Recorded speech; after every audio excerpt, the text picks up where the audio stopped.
നമസ്കാരം. സ്പോട്ട് ലൈവിലേക്ക് സ്വാഗതം. രാഹുൽ മാങ്കൂട്ടത്തിൽ MLA-ക്കെതിരായ ലൈംഗിക പീഡന പരാതി നമ്മളേറെ ചർച്ച ചെയ്തതാണ്. ഒരു പെൺകുട്ടിയുടെ ജീവിതമാണ് രാഹുലിൻ്റെ ലൈംഗിക വൈകൃതം മൂലം തകർക്കപ്പെട്ടത്. അവൾ കഴിഞ്ഞ നാളുകളിൽ അനുഭവിച്ച വേദന, കണ്ണീര്, ഇതൊക്കെ ഒരിക്കലും മായ്ക്കാൻ കഴിയാത്തതാണ്. അതോടൊപ്പം തകർക്കപ്പെട്ടൊരു കുടുംബജീവിതം കൂടിയുണ്ട്. ആ അതിജീവിതയുടെ ഭർത്താവിൻ്റെ അവസ്ഥ കൂടി നമ്മളേറെ പരിശോധിക്കണം. രാഹുൽ മാങ്കൂട്ടത്തിനെതിരെ പരാതിക്കാരിയുടെ ഭർത്താവ് കൂടി രംഗത്തെത്തിയിരിക്കുന്നു. രാഹുൽ തൻ്റെ കുടുംബജീവിതം തകർത്തെന്നും കേസെടുക്കണമെന്നും മുഖ്യമന്ത്രിക്കും DGPക്കും നൽകിയ പരാതിയിൽ പറയുന്നു.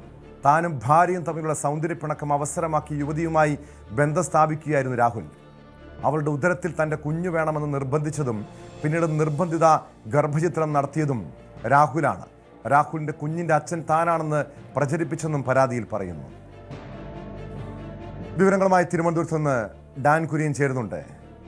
ഡാൻ, രാഹുൽ മാങ്കൂട്ടലിനെ സംബന്ധിച്ച് ഈ ലൈംഗിക പീഡന പരാതിയിൽ കോടതിയിൽ നിന്നും ജാമ്യം കിട്ടിയിട്ടുണ്ട്. തൽക്കാലം രക്ഷപ്പെട്ടു എന്ന് രാഹുൽ മാങ്കൂട്ടലിന് കരുതാം. പക്ഷേ അവിടെ തകർക്കപ്പെട്ടൊരു ജീവിതമുണ്ട്, ഒരു കുടുംബജീവിതമുണ്ട്. അതിജീവിതയുടെ കുടുംബജീവിതം, അവിടെ അപമാനിക്കപ്പെട്ട അവരുടെ ഭർത്താവ്. ഇപ്പോൾ ഏത് സാഹചര്യത്തിലാണ് ആ യുവാവ് പരാതിയുമായി രംഗത്തെത്തിയിരിക്കുന്നത്? ആ കേസിൽ താൽക്കാലികമായി അറസ്റ്റ് തടഞ്ഞിട്ടുണ്ട് എന്ന് മാത്രമേ ഉള്ളൂ. ഹൈക്കോടതി ഈ കേസ് വരുന്ന 7-ാം തീയതിയാണ് പരിഗണിക്കാനിരിക്കുന്നത്. ഹൈക്കോടതിയിൽ 7-ാം തീയതി ഈ കേസ് വരുമ്പോൾ അതിൽ വിശദമായ വാദം നടക്കും. ആ വാദമുഖങ്ങളിൽ രാഹുൽ മാങ്കൂട്ടത്തിന്റെ അനുകൂലമായ ഒരു തീരുമാനം കോടതിയുടെ ഭാഗത്തു നിന്നുണ്ടാകുമോ, അതായത് മുൻകൂർ ജാമ്യം കോടതി നൽകുമോ, ഹൈക്കോടതി നൽകുമോ, ഇതാണ് ഇനി അറിയാനുള്ളത്. അതിനിടയിലാണ് വളരെ അപ്രതീക്ഷിതമായി ഇന്നലെ വൈകിട്ട് മുഖ്യമന്ത്രിക്കും DGPക്കും രാഹുൽ മാങ്കൂട്ടത്തിനെതിരെ ആദ്യമായി പരാതി നൽകിയ ഇരയുടെ ഭർത്താവ് BNS സെക്ഷൻ 84 അനുസരിച്ച് രാഹുലിനെതിരെ കേസെടുക്കണമെന്ന ആവശ്യം ഉന്നയിച്ചുകൊണ്ട് ഒരു പരാതി നൽകിയിരിക്കുന്നത്. നേരത്തെ സൂചിപ്പിച്ച പോലെ ഗുരുതരമായ പരാമർശങ്ങളാണ് ഈ പരാതിയിലുള്ളത്. അതിൽ എടുത്തു പറയുന്ന കാര്യം, തങ്ങളുടെ കുടുംബജീവിതം തകരാൻ കാരണമായത് രാഹുൽ മാങ്കൂട്ടത്തിലാണ് എന്നാണ് ഈ പരാതിയിൽ വ്യക്തമാക്കുന്നത്. അതായത് തങ്ങളുടെ ഗാർഹിക പ്രശ്നങ്ങൾ, അതായത് തങ്ങൾക്കിടയിൽ നിലനിന്നിരുന്ന പ്രശ്നങ്ങൾ പരിഹരിക്കാനെന്ന രൂപത്തിലാണ് രാഹുൽ യുവതിയുമായി അടുക്കുന്നത്. അങ്ങനെ അടുത്തതിന് ശേഷം അവരെ വശീകരിക്കുകയായിരുന്നു. തൻ്റെ അസാന്നിധ്യത്തിൽ തിരുവനന്തപുരത്തുള്ള തൻ്റെ അവരൊരുമിച്ച് താമസിക്കുന്ന സ്ഥലത്ത് രാഹുൽ തൻ്റെ അസാന്നിധ്യത്തിൽ എത്തി. അങ്ങനെ യുവതിയെ ശാരീരികമായി ദുരുപയോഗം ചെയ്തു എന്നൊക്കെ ഈ പരാതിയിൽ പറയുന്നുണ്ട്. അതേസമയം ഇതിലെ ഏറ്റവും പ്രധാനപ്പെട്ട ഒരു കാര്യം, ഒരു പൊതുപ്രവർത്തകൻ എന്ന നിലയിൽ, MLA എന്ന നിലയിൽ ഉത്തരവാദിത്തപ്പെട്ട ഒരു സ്ഥാനത്തിരിക്കുന്ന വ്യക്തിയുടെ ഭാഗത്തുനിന്ന് ഒരിക്കലും ഉണ്ടാകാൻ പാടില്ലാത്ത തരത്തിലുള്ള ഇടപെടലുകളാണ് ഈ വിഷയത്തിൽ ഉണ്ടായത്. മധ്യസ്ഥനായാണ് രാഹുൽ ഈ വിഷയത്തിൽ തങ്ങൾക്കിടയിലുണ്ടായ പ്രശ്നത്തിൽ ഇടപെട്ടതെങ്കിൽ ഒരിക്കലെങ്കിലും തന്നെ ഫോണിൽ വിളിച്ച് മധ്യസ്ഥ ചർച്ച നടത്തേണ്ടിയിരുന്നില്ലേ? അങ്ങനെ ഒരു ഫോൺ കോൾ പോലും തനിക്ക് വന്നിട്ടില്ല എന്നുകൂടി ഈ പരാതിയിൽ പറഞ്ഞു വെക്കുന്നുണ്ട്. അതോടൊപ്പം തൻ്റെ ഭാര്യയിൽ ഒരു കുഞ്ഞ് വേണമെന്ന് രാഹുൽ മാങ്കൂട്ടത്തിൽ ശാഠ്യം പിടിക്കുകയും അങ്ങനെ യുവതി ഗർഭം ധരിച്ചതിന് ശേഷം ആ ഗർഭത്തിന്റെ ഉത്തരവാദി അല്ലെങ്കിൽ പിതൃത്വം തന്റെ മേൽ കെട്ടിവെക്കാനുള്ള നീക്കം നടന്നുവെന്നൊക്കെ ഈ പരാതിയിൽ പറയുന്നു. അതോടൊപ്പം ഗർഭചിത്രത്തിന് ഗുളികകൾ എത്തിച്ചു നൽകി, അതടക്കമുള്ള കാര്യങ്ങളെക്കുറിച്ച് കൂടി ഈ പരാതിയിൽ കൃത്യമായി തന്നെ പരാമർശിക്കുന്നുണ്ട്. അതായത് രാഹുലിൻ്റെ അഭിഭാഷകൻ ആദ്യം തിരുവനന്തപുരം പ്രിൻസിപ്പൽ സെഷൻസ് കോടതിയിൽ നടത്തിയ വാദമുഖങ്ങളെ ഖണ്ഡിക്കുന്ന തരത്തിലുള്ള പരാമർശങ്ങൾ ഈ പരാതിയിലുണ്ട് എന്നതാണ് എടുത്തു പറയേണ്ടുന്ന കാര്യം. അതോടൊപ്പം രാഹുൽ മാങ്കൂട്ടത്തിന് വേണ്ടി കൃത്യമായ ന്യായവുമായി പലപ്പോഴും മാധ്യമങ്ങളിലടക്കം പ്രത്യക്ഷപ്പെട്ടിരുന്നത് രാഹുൽ ഈശ്വറായിരുന്നു. രാഹുൽ ഈശ്വർ ആദ്യഘട്ടം മുതൽ പറഞ്ഞുകൊണ്ടിരുന്നത് ഈ യുവതി 2 പേരെ ചതിച്ചു, അത് രാഹുൽ മാങ്കൂട്ടത്തിൻ്റെയും അവർ ആദ്യം വിവാഹം കഴിച്ച ഭർത്താവിനെയുമാണ്.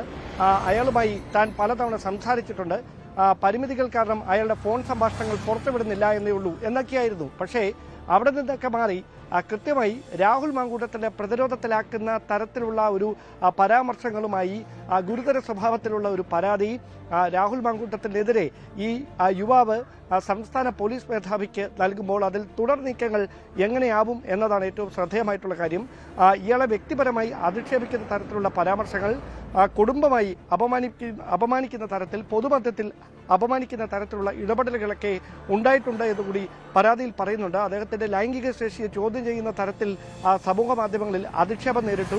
ഇരയുടെയും തൻ്റെയും ചിത്രം സമൂഹ മാധ്യമങ്ങളിൽ പ്രചരിപ്പിക്കാൻ ബോധപൂർവമായ നീക്കം നടത്തി. അതിൽ രാഹുൽ ഒപ്പമുണ്ടായിരുന്നവർ ബോധപൂർവമായാണ് അത്തരത്തിൽ സമൂഹ മാധ്യമങ്ങളുടെ തങ്ങളുടെ ചിത്രങ്ങൾ പ്രചരിപ്പിച്ചതെന്ന് കൂടി ഈ പരാതിയിൽ പരാമർശമുണ്ട്. ഇതടക്കമുള്ള കാര്യങ്ങൾ ഉണ്ടാക്കിയ മാനഹാനി കാരണമാണ് ഇത്രയും നാൾ ഒന്നും മിണ്ടാതെ മൗനമായിരുന്നത്. പക്ഷേ ഇനി ഈ പരാതി, ഈ യുവതിയുടെ ഭർത്താവിന്റെ പരാതി രാഹുൽ മാങ്കൂട്ടത്തിന് കുരുക്കാകുമോ, അതോ മുൻകൂർ ജാമ്യാപേക്ഷ ഹൈക്കോടതി പരിഗണിക്കാനിരിക്കെ, വിധി പറയാനിരിക്കെ രാഹുൽ മാങ്കൂട്ടത്തിന് ആ കേസിൽ നിന്ന് രക്ഷപ്പെടാനുള്ള ഒരു പഴുതാകുമോ? കാരണം ഇതിൽ അതിജീവിത നേരത്തെ കോടതിയിൽ ഉൾപ്പെടെ സൂചിപ്പിച്ച കാര്യം ഇതായിരുന്നു. കാരണം സൈബറിടത്ത് ഏറ്റവും കൂടുതൽ അധിക്ഷേപിക്കപ്പെട്ടത്, അവരെ അധിക്ഷേപിക്കാനുള്ള മറ്റൊരു കാരണമായത് ചൂണ്ടിക്കാണിച്ചിരുന്നത്, അതായത് രാഹുൽ ഈശ്വർ ഉൾപ്പെടെ ഞാൻ നേരത്തെ സൂചിപ്പിച്ചതുപോലെ പറഞ്ഞത്, ആ പെൺകുട്ടി അവരുടെ ഭർത്താവിനെ ചതിച്ചു എന്നായിരുന്നു. പക്ഷേ അതിനുശേഷം അതിനെ പ്രതിരോധിക്കാൻ വേണ്ടി അവർ ഉൾപ്പെടെ ഉന്നയിച്ച വാദം ഇതായിരുന്നു. അതായത് ഭർത്താവുമായുള്ള ബന്ധത്തിൽ ചില പ്രശ്നങ്ങളുണ്ടായി, അത് വേർപിരിഞ്ഞ ശേഷമാണ് രാഹുൽ മാങ്കൂട്ടത്തിലുമായി അടുത്തതെന്നാണ്. പക്ഷേ ഇവിടെ ആ യുവാവിൻ്റെ പരാതിയിൽ വ്യക്തമായി പറയുന്നുണ്ട്, താനും ഭാര്യയും തമ്മിലുള്ള ഒരു സൗന്ദര്യ പിണക്കം അവസരമാക്കി യുവതിയുമായി ബന്ധം സ്ഥാപിച്ചു, രാഹുൽ മാങ്കൂട്ടത്തിൽ ബന്ധം സ്ഥാപിച്ചുവെന്ന്.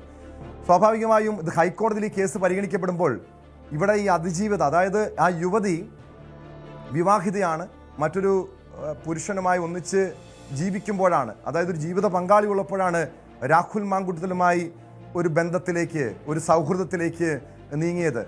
സ്വാഭാവികം അത് രാഹുൽ മാങ്കൂട്ടത്തിന് ഈ കേസ് അത് അനുകൂലമാകാനുള്ള സാധ്യതയുണ്ടോ ഡാൻ?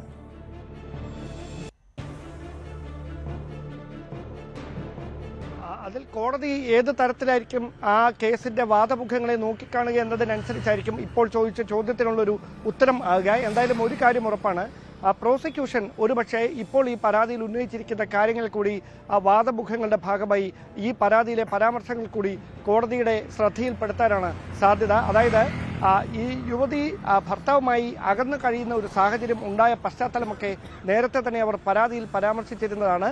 ആ പരാതിയുമായി ബന്ധപ്പെട്ട മറ്റൊരു കേസ് നിലനിൽക്കുന്നുണ്ട്. അതിനെക്കുറിച്ചൊക്കെ കൃത്യമായ ധാരണ ഉണ്ടായതിനു ശേഷമാണ് ഈ പ്രശ്നം പരിഹരിക്കാനെന്ന പേരിൽ രാഹുൽ മാങ്കൂട്ടത്തിൽ യുവതിയുമായി അടുക്കുന്നത് എന്ന കാര്യം യുവതി തന്നെ ഈ പ്രത്യേക അന്വേഷണ സംഘത്തിന് നേരത്തെ മൊഴി നൽകിയതാണ്. അത് ശരിവെക്കുന്ന തരത്തിലാണ് ഈ പരാതിയിൽ ഈ മുൻ ഭർത്താവും കാര്യങ്ങൾ അത്തരത്തിൽ തന്നെ പരാമർശിക്കുന്നത്. അങ്ങനെയെങ്കിൽ തനിക്ക് ഒരു ഭർത്താവ് ഉള്ളപ്പോൾ തന്നെ പിന്നെ എന്തിന് രാഹുലുമായി അടുത്തു എന്നതായിരുന്നു, അത് അങ്ങനെ അടുത്തത് എന്തിനായിരുന്നു എന്നതായിരുന്നു പ്രതിഭാഗം പ്രധാനമായി ഉന്നയിച്ച കാര്യം. അതോടൊപ്പം അത് യുവതിയുടെ ഒരു മോറൽ വശങ്ങളെ മോശമായി ചിത്രീകരിക്കുന്ന തരത്തിലേക്കുള്ള ഒരു പരാമർശങ്ങൾ, വലിയ തരത്തിലുള്ള പ്രചാരണങ്ങളൊക്കെ അതുമായി ബന്ധപ്പെട്ട് നടക്കുകയും ചെയ്തു. പക്ഷേ അവിടെ കൃത്യമായി പറയുന്നു, അവർക്കിടയിൽ പ്രശ്നങ്ങൾ നിലനിന്നിരുന്നു എന്നുകൂടി ഭർത്താവ് കൂടി സ്ഥാപിക്കുന്ന ഒരു സാഹചര്യമുണ്ട്. ആ പ്രശ്നങ്ങളിൽ പരിഹാരകൻ എന്ന രൂപേണയാണ്, അല്ലെങ്കിൽ ഒരു പ്രശ്നപരിഹാരകനായിട്ടാണ് രാഹുൽ മാങ്കൂട്ടത്തിൽ ഇടപെടുന്നത്. അങ്ങനെ യുവതിയെ വശീകരിക്കുകയായിരുന്നു. പക്ഷേ ഒരു മധ്യസ്ഥനായിട്ടാണ് ഇടപെടുന്നതെങ്കിൽ എപ്പോഴെങ്കിലും ഒരിക്കൽ തന്നെ വിളിച്ച് ഈ പ്രശ്നം പരിഹരിക്കുന്നതിനുള്ള ഒരു ചർച്ച നടത്തേണ്ടതായിരുന്നു. അങ്ങനെ ഒന്നും രാഹുലിന്റെ ഭാഗത്ത് ഉണ്ടായിട്ടില്ല എന്നും കൂടി പറഞ്ഞു വെക്കുന്ന ഒരു പശ്ചാത്തലമുണ്ട്. അങ്ങനെയെങ്കിൽ കോടതിയിൽ പ്രോസിക്യൂഷൻ ഈ അതാണ് കോടതിയുടെ പരിഗണനയിൽ വരുമ്പോൾ ഒരു പ്രായപൂർത്തി ആകാത്ത പെൺകുട്ടിയല്ല, പ്രായപൂർത്തിയായ ഒരു പെൺകുട്ടിയാണ്, ഒരു യുവതിയാണ്. സ്വാഭാവികമായും അങ്ങനെയൊക്കെ ഒരു കുടുംബജീവിതം ആയി മുന്നോട്ട് പോകുന്ന ഒരു പങ്കാളിയുള്ള ഒരു യുവതി ഈ രീതിയിൽ വശീകരിക്കപ്പെട്ടു എന്ന് പറയുമ്പോൾ, അത് കോടതിയുടെ മുന്നിൽ വരുമ്പോൾ സ്വാഭാവികമായും പല ചോദ്യങ്ങളും കോടതി ഉന്നയിക്കാം.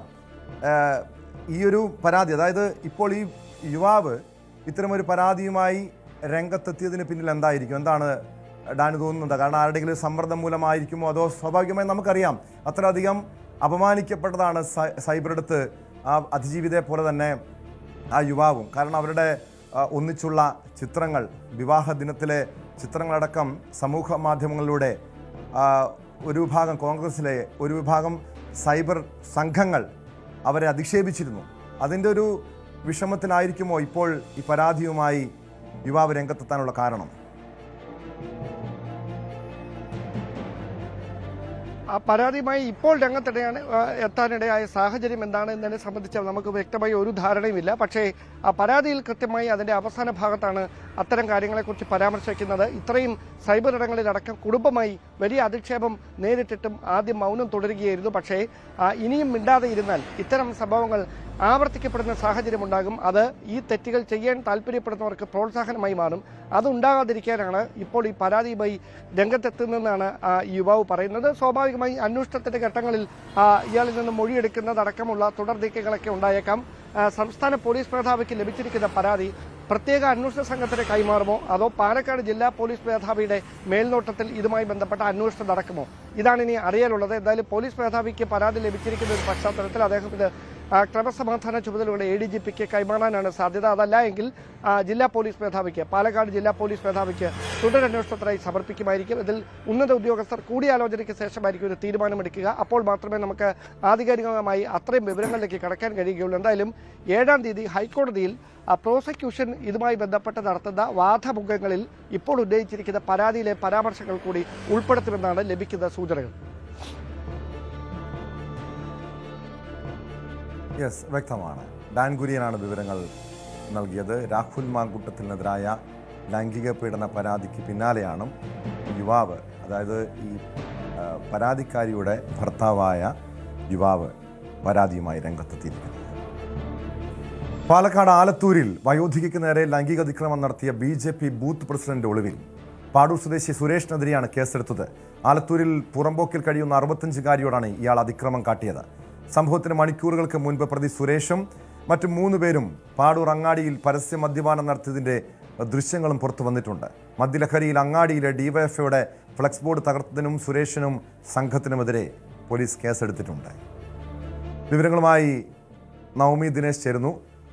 നവമി, നമ്മൾ നേരത്തെ ചർച്ച ചെയ്തത് രാഹുൽ മാങ്കൂട്ടത്തിനെതിരായ ലൈംഗിക ആരോപണ കേസാണ്. സാധാരണ ഈ പൊതുപ്രവർത്തകർ അവരുടെ വ്യക്തി ജീവിതത്തിലടക്കം ഒരു മാതൃക കാട്ടേണ്ടവരാണ്. കാരണം പൊതുരംഗത്ത് പൊതുസമൂഹത്തിന് ഒരു മാതൃകയായി ജീവിക്കേണ്ടവരാണ്. പക്ഷെ ഇപ്പോൾ ഒരു BJP നേതാവിനെതിരെയാണ് മറ്റൊരു ലൈംഗികാരോപണ കേസ്. അതും ഒരു വയോധികയ്ക്ക് നേരെ ലൈംഗിക അതിക്രമം നടത്തിയ പരാതിയിലാണ് BJP ബൂത്ത് പ്രസിഡന്റിനെതിരെ കേസെടുത്തിരിക്കുന്നത്. ഇയാൾ ഒളിവിലെന്നാണ് വിവരം. എന്താണ് ഈ കേസിന്റെ പശ്ചാത്തലം? ടോം, കഴിഞ്ഞ ദിവസമാണ് രാത്രി മദ്യപാനം കഴിഞ്ഞതിന് ശേഷം ഇയാൾ ഈ നഗരത്തിലിരുന്ന് മദ്യപിക്കുന്ന ദൃശ്യങ്ങളും CCTV ദൃശ്യങ്ങളും ഇതിനോടകം തന്നെ പുറത്തു വന്നിട്ടുണ്ട്. മദ്യപാനത്തിന് ശേഷം ഒരു വയോധികയുടെ വീട്ടിലേക്ക്, അവർ ഒറ്റയ്ക്കാണ് താമസിക്കുന്നത്, ഒരു ഷെഡിലാണ് താമസിക്കുന്നത്. അവിടേക്ക് ഷെഡ് പൊളിച്ച് ഇയാൾ സുരേഷ് എന്ന് പറയുന്ന ഈ പ്രതി BJP പ്രവർത്തകൻ കൂടിയാണ്. ഇയാൾ വീട്ടിലേക്ക് അതിക്രമിച്ചു കയറുകയും ഉറങ്ങിക്കിടന്ന വയോധിക പെട്ടെന്നാണ് ആരോ ഈ ഷെഡ് പൊളിക്കുന്ന ശബ്ദം കേട്ട് വയോധിക ഞെട്ടി ഉണർന്നപ്പോൾ ഈ സുരേഷ് തന്റെ അടുക്കൽ നിൽക്കുകയായിരുന്നു. വയോധിക പെട്ടെന്ന് തന്നെ നിലവിളിച്ചു. പക്ഷെ ഇയാൾ ആ സമയം കൊണ്ട് തന്നെ നിന്നെ ആരും രക്ഷിക്കാൻ വരില്ല എന്ന് പറഞ്ഞുകൊണ്ട് ഈ വയോധികയെ കടന്നു പിടിക്കുകയും കഴുത്ത് ഞെരിച്ച് കൊല്ലാൻ ശ്രമിക്കുകയും ചെയ്തു എന്നാണ് ഇപ്പോൾ ഈ വയോധിക പരാതി നൽകിയിരിക്കുന്നത്.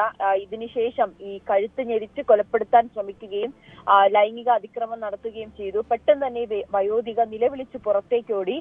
രാത്രി സമയം ആയതിനാൽ എല്ലാവരും തന്നെ നിലവിളി കേട്ട് അടുത്തുള്ളവരെല്ലാവരും തന്നെ ഓടി വരികയും ചെയ്തിരുന്നു. ഈ ഈ സ്ഥലത്ത് നിന്ന് രക്ഷപ്പെട്ട സുരേഷിന് വേണ്ടിയിട്ടുള്ള പോലീസിന്റെ അന്വേഷണവും ഇതിനോടകം തന്നെ പുരോഗമിച്ചുകൊണ്ടിരിക്കുകയാണ്. ഇയാൾ റോഡിലിരുന്ന് പരസ്യമായി മദ്യപിക്കുന്നതിന്റെ ദൃശ്യങ്ങളും പുറത്തു വരികയും ചെയ്തു. DYFI ബ്ലോക്ക് സമ്മേളനത്തോടനുബന്ധിച്ച് പാടൂരിൽ സ്ഥാപിച്ച ഫ്ലെക്സ് ബോർഡ് ഇയാളും BJP പ്രവർത്തകരായിട്ടുള്ള മറ്റ് 2 പേര്, വിഷ്ണു അരവിന്ദ് എന്നിവരും ചേർന്ന് നശിപ്പിച്ചതായും പരാതിയുണ്ട്. DYFIയുടെ മേഖലാ സെക്രട്ടറി ദീപ നൽകിയ പരാതിയിലും പോലീസിന് കേസെടുത്തിട്ടുണ്ട്. അങ്ങനെ 2 കേസുകളാണ് ഈ സുരേഷിനെതിരെ നിലനിൽക്കുന്നത്. അതിൽ ഈ വയോധികയ്ക്ക് എതിരായിട്ടുള്ള ലൈംഗിക അതിക്രമമാണ് ഏറ്റവും പ്രധാനപ്പെട്ട കാര്യം. ഇതിനോടകം തന്നെ ഈ വയോധികയുടെ മൊഴിയും പോലീസ് രേഖപ്പെടുത്തുകയും ചെയ്തു. ഇയാൾക്കായിട്ടുള്ള ഒരു അന്വേഷണവും ഊർജിതമാക്കിയിരിക്കുകയാണ്.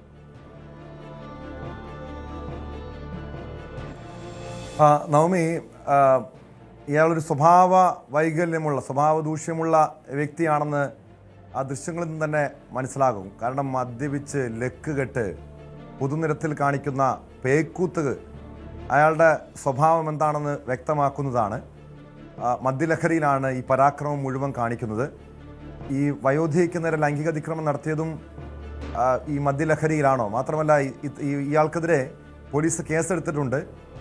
BJPയുടെ ഭാഗത്തുനിന്നും സംഘടനാപരമായ നടപടി ഉണ്ടാകുമോ? ഉണ്ടാകാനുള്ള ഒരു സാധ്യതയാണ് ഇപ്പോൾ മുന്നിലുള്ളത്. എന്തായാലും ഈ വിഷയത്തെ വളരെ ഗൗരവത്തോടുകൂടി തന്നെയാണ് ആ പാർട്ടിയും നോക്കിക്കാണുന്നത്. ഇതിന്റെ CCTV ദൃശ്യങ്ങളും അതോടൊപ്പം തന്നെ ഈ വയോധികയുടെ മൊഴിയും വയോധികയ്ക്ക് നേരെ ഉണ്ടായ അതിക്രമമൊക്കെ ഇതിനോടകം പോലീസും കേസ് രജിസ്റ്റർ ചെയ്ത് അന്വേഷണം ആരംഭിച്ചിട്ടുമുണ്ട്. എന്തായാലും പോലീസ് അന്വേഷണം ആ രീതിയിൽ ഊർജിതമാക്കുമ്പോൾ തന്നെ ഇയാൾക്കെതിരായിട്ടുള്ള നടപടിയും ഉടനെ തന്നെ പ്രതീക്ഷിക്കാം. ടോം.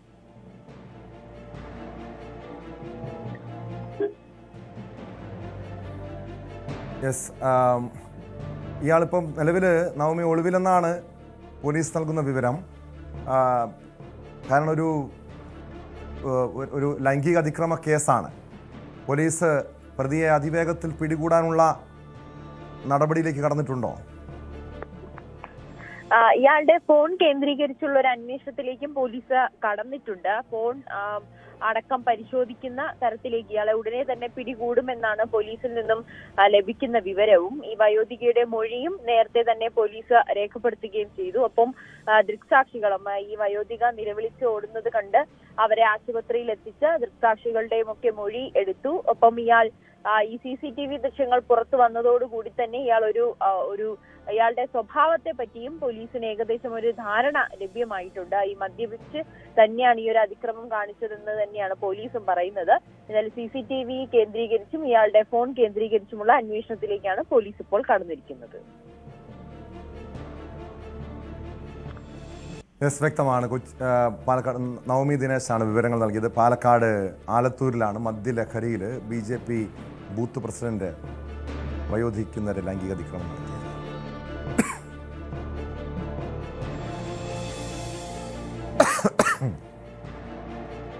മറ്റൊരു വാർത്തയിലേക്ക്. ശബരിമല സ്വർണ്ണക്കൊള്ള കേസിൽ കേന്ദ്ര ഏജൻസിയുടെ അന്വേഷണം ആവശ്യമില്ലെന്ന് SIT. ഇക്കാര്യം ഹൈക്കോടതി അറിയിക്കും.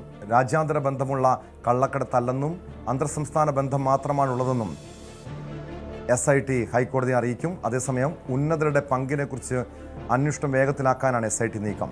ദേവസ്വം ബോർഡ് മുൻ പ്രസിഡന്റ് PS പ്രശാന്തിൻ്റെയും UDF കൺവീനർ അടൂർ പ്രകാശിൻ്റെയും ചോദ്യം ചെയ്യൽ ഉടൻ ഉണ്ടായേക്കും. ദേവസ്വം ബോർഡ് പ്രസിഡന്റായിരിക്കെ PS പ്രശാന്ത് ഉണ്ണികൃഷ്ണൻ പോറ്റിക്ക് വഴിവിട്ട സഹായം ചെയ്തിട്ടുണ്ടോ എന്നാണ് അന്വേഷണ സംഘം പരിശോധിക്കുന്നത്. വിവരങ്ങളുമായി MG മിഥുൻ ചേരുന്നു. മിഥുൻ, നേരത്തെ കേന്ദ്ര ഇന്റലിജൻസ് ബ്യൂറോയാണ് ഈ ശബരിമല സ്വർണ്ണക്കൊള്ളയ്ക്ക് പിന്നിൽ രാജ്യാന്തര ബന്ധമുള്ള സംഘമുണ്ട്, അതിനാൽ CBI അന്വേഷിക്കണം, കേന്ദ്ര ഏജൻസികൾ ഈ കേസിനെ കുറിച്ച് അന്വേഷിക്കണം. കാരണം അന്തർ സംസ്ഥാന ബന്ധവും രാജ്യാന്തര ബന്ധവുമൊക്കെ ഉള്ളതിനാൽ ആ തലങ്ങളിലേക്കൊക്കെ അന്വേഷണം നീങ്ങേണ്ടതുണ്ട്. പോലീസിനെ സംബന്ധിച്ച് ചില പരിമിതികളുണ്ട് എന്ന കാര്യം ചൂണ്ടിക്കാണിച്ചത്. എന്നാൽ SIT വ്യക്തമാക്കുന്നു ഇതിന് രാജ്യാന്തര കള്ളക്കടത്ത് സംഘങ്ങളുമായി ബന്ധമില്ലെന്ന്. ഏത് സാഹചര്യത്തിലാണ് SIT ഈ CBI അന്വേഷണത്തെ എതിർക്കുന്നത്? ടോം, നമുക്കറിയാം ഈ കേസുമായി ബന്ധപ്പെട്ട് രാജ്യാന്തര തലത്തിൽ ചില ബന്ധങ്ങളുണ്ട് എന്നുള്ള ആരോപണങ്ങൾ നേരത്തെ തന്നെ ഉയർന്നിരുന്നു. ഒപ്പം തന്നെ രമേശ് ചെന്നിത്തല നൽകിയ വിവരങ്ങളുടെ അടിസ്ഥാനത്തിൽ ഒരു മുൻ വ്യവസായി ഇതുമായി ബന്ധപ്പെട്ടുള്ള ചില വിശദീകരണങ്ങളും ചില മൊഴികളും SITക്ക് നൽകിയിട്ടുണ്ടായിരുന്നു. അതനുസരിച്ച് നടത്തിയ പരിശോധനയിലാണ് ഡി മണി എന്ന വ്യക്തിയിലേക്കും ഒപ്പം തന്നെ ഇതൊരു രാജ്യാന്തര കൊള്ളസംഘത്തിൻ്റെ ഭാഗമായി നടന്ന കേസാണ് എന്ന രീതിയിലുള്ള ചില വിവരങ്ങളൊക്കെ പുറത്തു വരികയും ചെയ്തു. അതിന് പിന്നാലെ പ്രതിപക്ഷം നേരത്തെ പല ഘട്ടങ്ങളിലും ഇത്തരത്തിലൊരു CBI അന്വേഷണം വേണം, ഒരു കേന്ദ്ര അന്വേഷണ ഏജൻസി ഈ കേസിൽ ഇടപെട്ടാൽ മാത്രമേ ഈ രാജ്യാന്തര കൊള്ള സംഘത്തെ പിടികൂടാനാകൂ, ഏതെങ്കിലും തരത്തിൽ കൂടുതൽ ആളുകൾക്ക് ബന്ധമുണ്ട് എങ്കിൽ അതിലേക്കൊക്കെ തെളിവുകൾ ശേഖരിച്ചുകൊണ്ട് മുന്നോട്ട് പോകാൻ സാധിക്കൂ എന്നുള്ള രീതിയിൽ ചില പ്രതികരണങ്ങൾ പ്രതിപക്ഷ നേതാക്കളുടെ ഭാഗത്തു നിന്നൊക്കെ ഉണ്ടായിരുന്നു. ഒടുവിലാണ് കഴിഞ്ഞ ദിവസം IB തന്നെ ഈ വിഷയത്തിലൊരു ശുപാർശയുമായി രംഗത്ത് വരുന്നത്. സംസ്ഥാന പോലീസ് മേധാവിക്ക് നൽകിയ റിപ്പോർട്ടിലായിരുന്നു ഈ ശുപാർശ ചൂണ്ടിക്കാണിച്ചിരിക്കുന്നത്. അതായത് അന്തർസംസ്ഥാന ബന്ധങ്ങളുണ്ട്, രാജ്യാന്തര തലത്തിൽ ബന്ധമുള്ള ഒരു മാനമുള്ള കേസാണ്. അതുകൊണ്ട് തന്നെ ഇതിൽ ഒരു കേന്ദ്ര അന്വേഷണ ഏജൻസി ഇടപെട്ടാൽ മാത്രമേ, അങ്ങനെ ഒരു അന്വേഷണം വന്നാൽ മാത്രമേ ഇതിൻ്റെ സത്യാവസ്ഥ വെളിവാകൂ. ഒപ്പം തന്നെ ഇതിൻ്റെ ആരൊക്കെ ഉൾപ്പെട്ടിട്ടുണ്ടോ അതിൻ്റെ നിജസ്ഥിതി പുറത്തു വരൂ എന്നുള്ള രീതിയിലുള്ള ഒരു കാര്യങ്ങൾ ചൂണ്ടിക്കാണിച്ചുകൊണ്ട് ഒരു ശുപാർശ ചെയ്ത്, പക്ഷേ ആ സ്വാഭാവികമായും അത്തരത്തിലൊരു ശുപാർശ സംസ്ഥാന പോലീസ് മേധാവിക്ക് ലഭിക്കുമ്പോൾ അത് ഹൈക്കോടതിയിലേക്ക് കൈമാറുക എന്നുള്ളതാണ്. അതിനു മുമ്പ് ഇത് അന്വേഷണ സംഘത്തിന് കൈമാറണം. നിലവിൽ ഹൈക്കോടതിയുടെ നിർദ്ദേശപ്രകാരം SIT ആണ് ഇതിൻ്റെ അന്വേഷണം നടത്തിക്കൊണ്ടിരിക്കുന്നത്. അവർ സ്വാഭാവികമായും ഈ വിഷയത്തിൽ കേന്ദ്ര അന്വേഷണ ഏജൻസികൾ ഈ കേസ് ഏറ്റെടുത്താൽ ഇവരിൽ നിന്ന് ഈ കേസിൻ്റെ കാര്യങ്ങളൊക്കെ പോകും. അതുകൊണ്ട് തന്നെ കൃത്യമായ നിലപാടുകൾ ഹൈക്കോടതിയെ അറിയിക്കാനാണ് ഇപ്പോൾ SIT നീക്കം നടത്തുന്നതെന്നാണ് നമുക്ക് മനസ്സിലാക്കാൻ സാധിക്കുന്നത്. അതായത് നിലവിലെ സാഹചര്യത്തിൽ നിലവിൽ ഇതുവരെയുള്ള അന്വേഷണ പുരോഗതിയിൽ ഒരു തരത്തിലും രാജ്യാന്തര ബന്ധമുള്ളതായി കണ്ടെത്താനായിട്ടില്ല. അങ്ങനെ ഒരു കേസാണ് ഇതെന്ന് കരുതാനാകില്ല. അത് സംബന്ധിച്ചൊരു തെളിവോ അല്ലെങ്കിൽ അത് സംബന്ധിച്ചൊരു മൊഴിയോ ഇതുവരെയും രേഖപ്പെടുത്താനായിട്ടില്ല എന്നുള്ളതാണ്. പക്ഷേ അന്തർ സംസ്ഥാന ബന്ധമുള്ള ഒരു കേസാണ്. അതുകൊണ്ട് തന്നെ കേന്ദ്ര അന്വേഷണ ഏജൻസികൾ ഈ കേസിൻ്റെ ഭാഗമായി വരേണ്ടതില്ല. അങ്ങനെ ഒരു അന്വേഷണത്തിൻ്റെ ആവശ്യകത ഇപ്പോൾ നിലനിൽക്കുന്നില്ല എന്നാണ് SIT ചൂണ്ടിക്കാണിക്കുന്നത്. ഇത് സംബന്ധിച്ച് വിശദമായ വിവരങ്ങളും ഇതുവരെയുള്ള അന്വേഷണ പുരോഗതിയും സംബന്ധിച്ച് ഹൈക്കോടതിയെ വിവരമറിയിക്കാനാണ് SIT നീക്കമെന്ന് അറിയുന്നത്. നേരത്തെ ഹൈക്കോടതി തന്നെയാണ് ഈ സംഭവത്തിന് പിന്നിൽ രാജ്യാന്തര ബന്ധമുള്ള വിഗ്രഹക്കടത്ത് സംഘമുണ്ടോ എന്നൊരു സംശയം ഉന്നയിച്ചത്. എന്നാൽ SIT അത് പൂർണ്ണമായും തള്ളുന്നുണ്ട്. മാത്രമല്ല SIT അന്വേഷണമൊക്കെ നന്നായി പോകുന്നു എന്ന് പറയുമ്പോഴും ഇതുവരെയും ശബരിമലയിൽ നിന്നും കളവ് പോയ സ്വർണം, കൊള്ളയടിച്ച സ്വർണം കണ്ടെത്താൻ ഈ അന്വേഷണ സംഘത്തിന് കഴിഞ്ഞിട്ടില്ല. മാത്രമല്ല പ്രധാനപ്പെട്ട ആളുകളിലേക്ക് അന്വേഷണം എത്തിയിട്ടില്ല. പല പ്രമുഖരും ഇപ്പോഴും പുറത്തു തന്നെ നിൽക്കുന്നു. മുൻ മന്ത്രിയെ ചോദ്യം ചെയ്തെങ്കിലും അടുത്ത നടപടിയിലേക്ക് കടന്നിട്ടില്ല. ഇവിടെ ഇനി ഉള്ള നീക്കം നടക്കുന്നത് ഇപ്പോൾ PS പ്രശാന്തിനെയും UDF കൺവീനർ അടൂർ പ്രകാശിനെയും ചോദ്യം ചെയ്യാനുള്ള നടപടിയാണ്. അതിനപ്പുറം ഈ കേസിൽ എന്ത് പുരോഗതിയാണ് ഇപ്പോൾ ഉണ്ടായിരിക്കുന്നത് മിഥുൻ? ടോം, അതായത് ഇനി 2 ആഴ്ചക്കാലം മാത്രമേ ഇതിൻ്റെ ഒരു ഹൈക്കോടതി നൽകിയിരിക്കുന്ന സമയപരിധി അവസാനിക്കാനുള്ളൂ. അതുകൊണ്ട് തന്നെ അതിനുള്ളിൽ തന്നെ ഈ വിഷയത്തിൽ കൃത്യമായ തെളിവുകൾ ശേഖരിക്കണം. ഒപ്പം തന്നെ കൂടുതൽ ഉന്നതരുണ്ട് എങ്കിൽ അവരുടെ അടക്കം പങ്കാളിത്തം മനസ്സിലാക്കണം, അത് കൃത്യമായി രേഖപ്പെടുത്തണം. ഒപ്പം തന്നെ ഈ കളവ് പോയ സ്വർണം അത് ഇതുവരെയും കണ്ടെത്താനായിട്ടില്ല എന്നുള്ളതാണ് വലിയ വെല്ലുവിളിയായിട്ടുള്ളത്. ആ തൊണ്ടി മുതൽ ഇതുവരെയും എവിടെയാണെന്നോ അല്ലെങ്കിൽ അത് ശേഖരിക്കാനോ അത് സംബന്ധിച്ച യാതൊരു വിവരവും ഇതുവരെയും SITക്ക് ലഭ്യമായിട്ടില്ല എന്നുള്ളത് തന്നെയാണ്. ഒരു ഘട്ടത്തിൽ ചില മെല്ലെപ്പോക്ക് ഈ അന്വേഷണ സംഘത്തിന്റെ ഭാഗത്തു നിന്നുണ്ടായിരുന്നു. അപ്പോഴൊക്കെ പ്രതിപക്ഷവും വലിയ വിമർശനം ഉന്നയിക്കുകയും കോടതി തന്നെ ഇക്കാര്യത്തിൽ ചില സംശയവും പ്രകടിപ്പിക്കുകയും ചെയ്തതിന്റെ പശ്ചാത്തലത്തിലാണ് ഒരു ദ്രുതഗതിയിലൊരു നീക്കം SITയുടെ ഭാഗത്തു നിന്നുണ്ടാകുന്നത്. അതായത് പങ്കജ് ഭണ്ഡാരിയെയും ഒപ്പം തന്നെ ഗോവർദ്ധനെയും അറസ്റ്റ് ചെയ്യുന്നു, കൂടുതൽ ചോദ്യം ചെയ്യൽ നടപടികളിലേക്ക് പോകുന്നു. ഒപ്പം തന്നെ കോടതി തന്നെ പറഞ്ഞതുപോലെ തന്നെ എന്തുകൊണ്ട് 2019 ഭരണസമിതി അംഗങ്ങളായിട്ടുള്ള വ്യക്തികളിലേക്ക്, അത് രാഷ്ട്രീയക്കാരാണ് എങ്കിൽ പോലും അവരിലേക്ക് എന്തുകൊണ്ട് അന്വേഷണം എത്തുന്നില്ല, അല്ലെങ്കിൽ അവരെ കൂടുതൽ ചോദ്യം ചെയ്യുന്ന നടപടികളിലേക്ക് എന്തുകൊണ്ട് പ്രത്യേക അന്വേഷണ സംഘം കടക്കുന്നില്ല എന്ന രീതിയിലുള്ള ചില സംശയങ്ങളും ചില വിമർശനങ്ങളും കോടതിയുടെ ഭാഗത്തുനിന്നും ഉണ്ടായിരുന്നു. പിന്നാലെയാണ് N വിജയകുമാറിനെ അടക്കം അറസ്റ്റ് ചെയ്ത് തുടർ നടപടികളിലേക്ക് കടക്കുകയും ഒപ്പം തന്നെ മുൻ ദേവസ്വം മന്ത്രി കടകംപള്ളി സുരേന്ദ്രനിലേക്ക് കൂടി അന്വേഷണം വ്യാപിപ്പിക്കുകയും ചെയ്തു. പക്ഷേ ചോദ്യം ചെയ്യലിൽ SIT ചോദ്യത്തിന് കൃത്യമായി മറുപടി നൽകിയിട്ടുണ്ട് എന്നുള്ള പ്രതികരണമായിരുന്നു മാധ്യമങ്ങളുടെ ചോദ്യത്തിന് ഇത്തരത്തിൽ കടകംപള്ളി സുരേന്ദ്രൻ നൽകിയിരിക്കുന്നത്. എന്തായാലും നമുക്ക് ലഭ്യമാകുന്ന വിവരങ്ങൾ അനുസരിച്ച് ഇനി കുറച്ച് സമയങ്ങൾ മാത്രമേ ഉള്ളൂ SITക്ക് മുമ്പിലുള്ളത്. അതുകൊണ്ട് തന്നെ കൂടുതൽ പേരിലേക്ക് അന്വേഷണം വ്യാപിപ്പിക്കാനും കൂടുതൽ പേരെ ചോദ്യം ചെയ്യാനും, അതായത് ഇതുവരെ ചോദ്യം ചെയ്തിട്ടുള്ള ആളുകളെ ഇനി ഒരിക്കൽ കൂടി ചോദ്യം ചെയ്യാനുള്ള നടപടികളിലേക്ക് പോകും. ആ ചോദ്യം ചെയ്യലിൽ ഏതെങ്കിലും തരത്തിൽ വൈരുദ്ധ്യങ്ങൾ നിലനിൽക്കുന്നുണ്ട് എങ്കിൽ, ഏതെങ്കിലും മൊഴികൾ സംബന്ധിച്ച് വൈരുദ്ധ്യങ്ങൾ നിലനിൽക്കുന്നുണ്ടെങ്കിൽ അവരെ അറസ്റ്റ് അടക്കമുള്ള കടുത്ത നടപടികളിലേക്ക് പോകുമെന്നുള്ളതാണ്. എന്തായാലും വീണ്ടും ഒരുപക്ഷെ മുൻ ദേവസ്വം മന്ത്രി കടകംപള്ളി സുരേന്ദ്രനെ ഒരിക്കൽ കൂടി ചോദ്യം ചെയ്യാനുള്ള നടപടികളിലേക്ക് ഒരുപക്ഷെ SIT കടന്നേക്കുമെന്നുള്ള വിവരം വരുന്നുണ്ട്. മറ്റൊന്ന്, മുൻ ദേവസ്വം പ്രസിഡന്റ് PS പ്രശാന്തിനെ വീണ്ടും ചോദ്യം ചെയ്യാനുള്ള നീക്കമുണ്ട്. അതായത് PS പ്രശാന്തിനെതിരെ ഉള്ള സംശയമെന്ന് പറയുന്നത് ഈ 2025 ഈ സ്വർണ്ണപ്പാളി വീണ്ടും സ്വർണം പൂശുന്നതിന് വേണ്ടി നൽകുമ്പോൾ ഏതെങ്കിലും തരത്തിൽ ചട്ടലംഘനം ഉണ്ടായിട്ടുണ്ടോ, അതായത് നിയമം അനുശാസിക്കുന്ന രീതിയിൽ ഏതെങ്കിലും വീഴ്ച ഇത്തരത്തിൽ ദേവസ്വം പ്രസിഡന്റിന്റെ ഭാഗത്തുനിന്നുണ്ടായോ, PS പ്രശാന്ത് പോറ്റിക്ക് അനുകൂലമായി ഏതെങ്കിലും തരത്തിൽ വിട്ടുവീഴ്ച ചെയ്തു കൊടുത്തിട്ടുണ്ടോ എന്നടക്കമുള്ള കാര്യങ്ങളാണ് ചോദിച്ചറിയാൻ പോകുന്നത്. മറ്റൊന്ന്, കോൺഗ്രസ് നേതാവ് അടൂർ പ്രകാശിന്റെ കാര്യമാണ്. അടൂർ പ്രകാശിനെ സംബന്ധിച്ച് സോണിയാഗാന്ധിക്കൊപ്പമുള്ള ഈ ഉണ്ണികൃഷ്ണൻ പോറ്റിയുടെയൊക്കെ ചിത്രങ്ങൾ പുറത്തു വന്നിരുന്നു, അടൂർ പ്രകാശും ഒക്കെ ഒപ്പമുള്ള ചിത്രങ്ങൾ പുറത്തു വന്നിരുന്നു. അതിൽ എങ്ങനെയാണ് ഉണ്ണികൃഷ്ണൻ പോറ്റിയുമായി ബന്ധം ഉണ്ടായത്, എത്രത്തോളം കാലമായി ബന്ധത്തിൽ ഉണ്ട്, ഈ ഉണ്ണികൃഷ്ണൻ പോറ്റിയെ എത്രത്തോളം കാലമായി അറിയാം, എങ്ങനെയാണ് സോണിയാഗാന്ധിയെ പരിചയപ്പെടുത്തുക അല്ലെങ്കിൽ സോണിയാഗാന്ധിയെ മീറ്റ് ചെയ്യുന്ന സാഹചര്യം എങ്ങനെയാണ് ഉണ്ടായത് എന്നടക്കമുള്ള കാര്യങ്ങളിൽ വ്യക്തത തേടുക എന്നുള്ളതാണ്. പക്ഷേ നിലവിലെ സാഹചര്യത്തിൽ ഈ അന്വേഷണത്തിൽ ബന്ധപ്പെട്ട് ചോദ്യം ചെയ്യലിന് ഹാജരാകണമെന്നോ അല്ലെങ്കിൽ അത് ചൂണ്ടിക്കാണിച്ചുകൊണ്ട് ഒരു തരത്തിലുള്ള നോട്ടീസോ തനിക്ക് ലഭ്യമായിട്ടില്ല എന്ന നിലപാടിലാണ് അടൂർ പ്രകാശ് ഉള്ളത്. എന്തായാലും വരും ദിവസങ്ങളിലും അല്ലെങ്കിൽ വരും മണിക്കൂറുകളിലും ഇത് സംബന്ധിച്ചുള്ള നീക്കം SITയുടെ ഭാഗത്ത് നിന്ന് ഉണ്ടാകുമെന്നാണ് നമ്മൾ പ്രതീക്ഷിക്കുന്നത്. എന്തായാലും ഇപ്പോൾ പങ്കജ് ഭണ്ഡാരിയെയും അതാണ് ഏറെ വിരോധാഭാസം മിഥുൻ. കാരണം ഈ പോറ്റിയുമായി ഉണ്ണികൃഷ്ണൻ പോറ്റിയെ സോണിയാഗാന്ധിയുമായി പരിചയപ്പെടുത്തി എന്നതിൻ്റെ കാരണത്താൽ അടൂർ പ്രകാശിനെ ചോദ്യം ചെയ്യാൻ വിളിപ്പിക്കുന്നു. പക്ഷേ ഇവിടെ ഈ സ്വർണ്ണമോഷണത്തിൽ, സ്വർണ്ണക്കൊള്ളയിൽ അടൂർ പ്രകാശിന് എന്താണ് പങ്കെന്നൊരു ചോദ്യമാണ് പ്രതിപക്ഷം ഉൾപ്പെടെ ഉന്നയിക്കുന്നത്.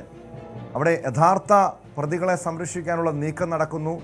SITയിൽ പ്രതിപക്ഷം ഉൾപ്പെടെ ഒരു പൂർണ്ണമായ ഒരു വിശ്വാസത്തിലെടുക്കുന്നില്ല.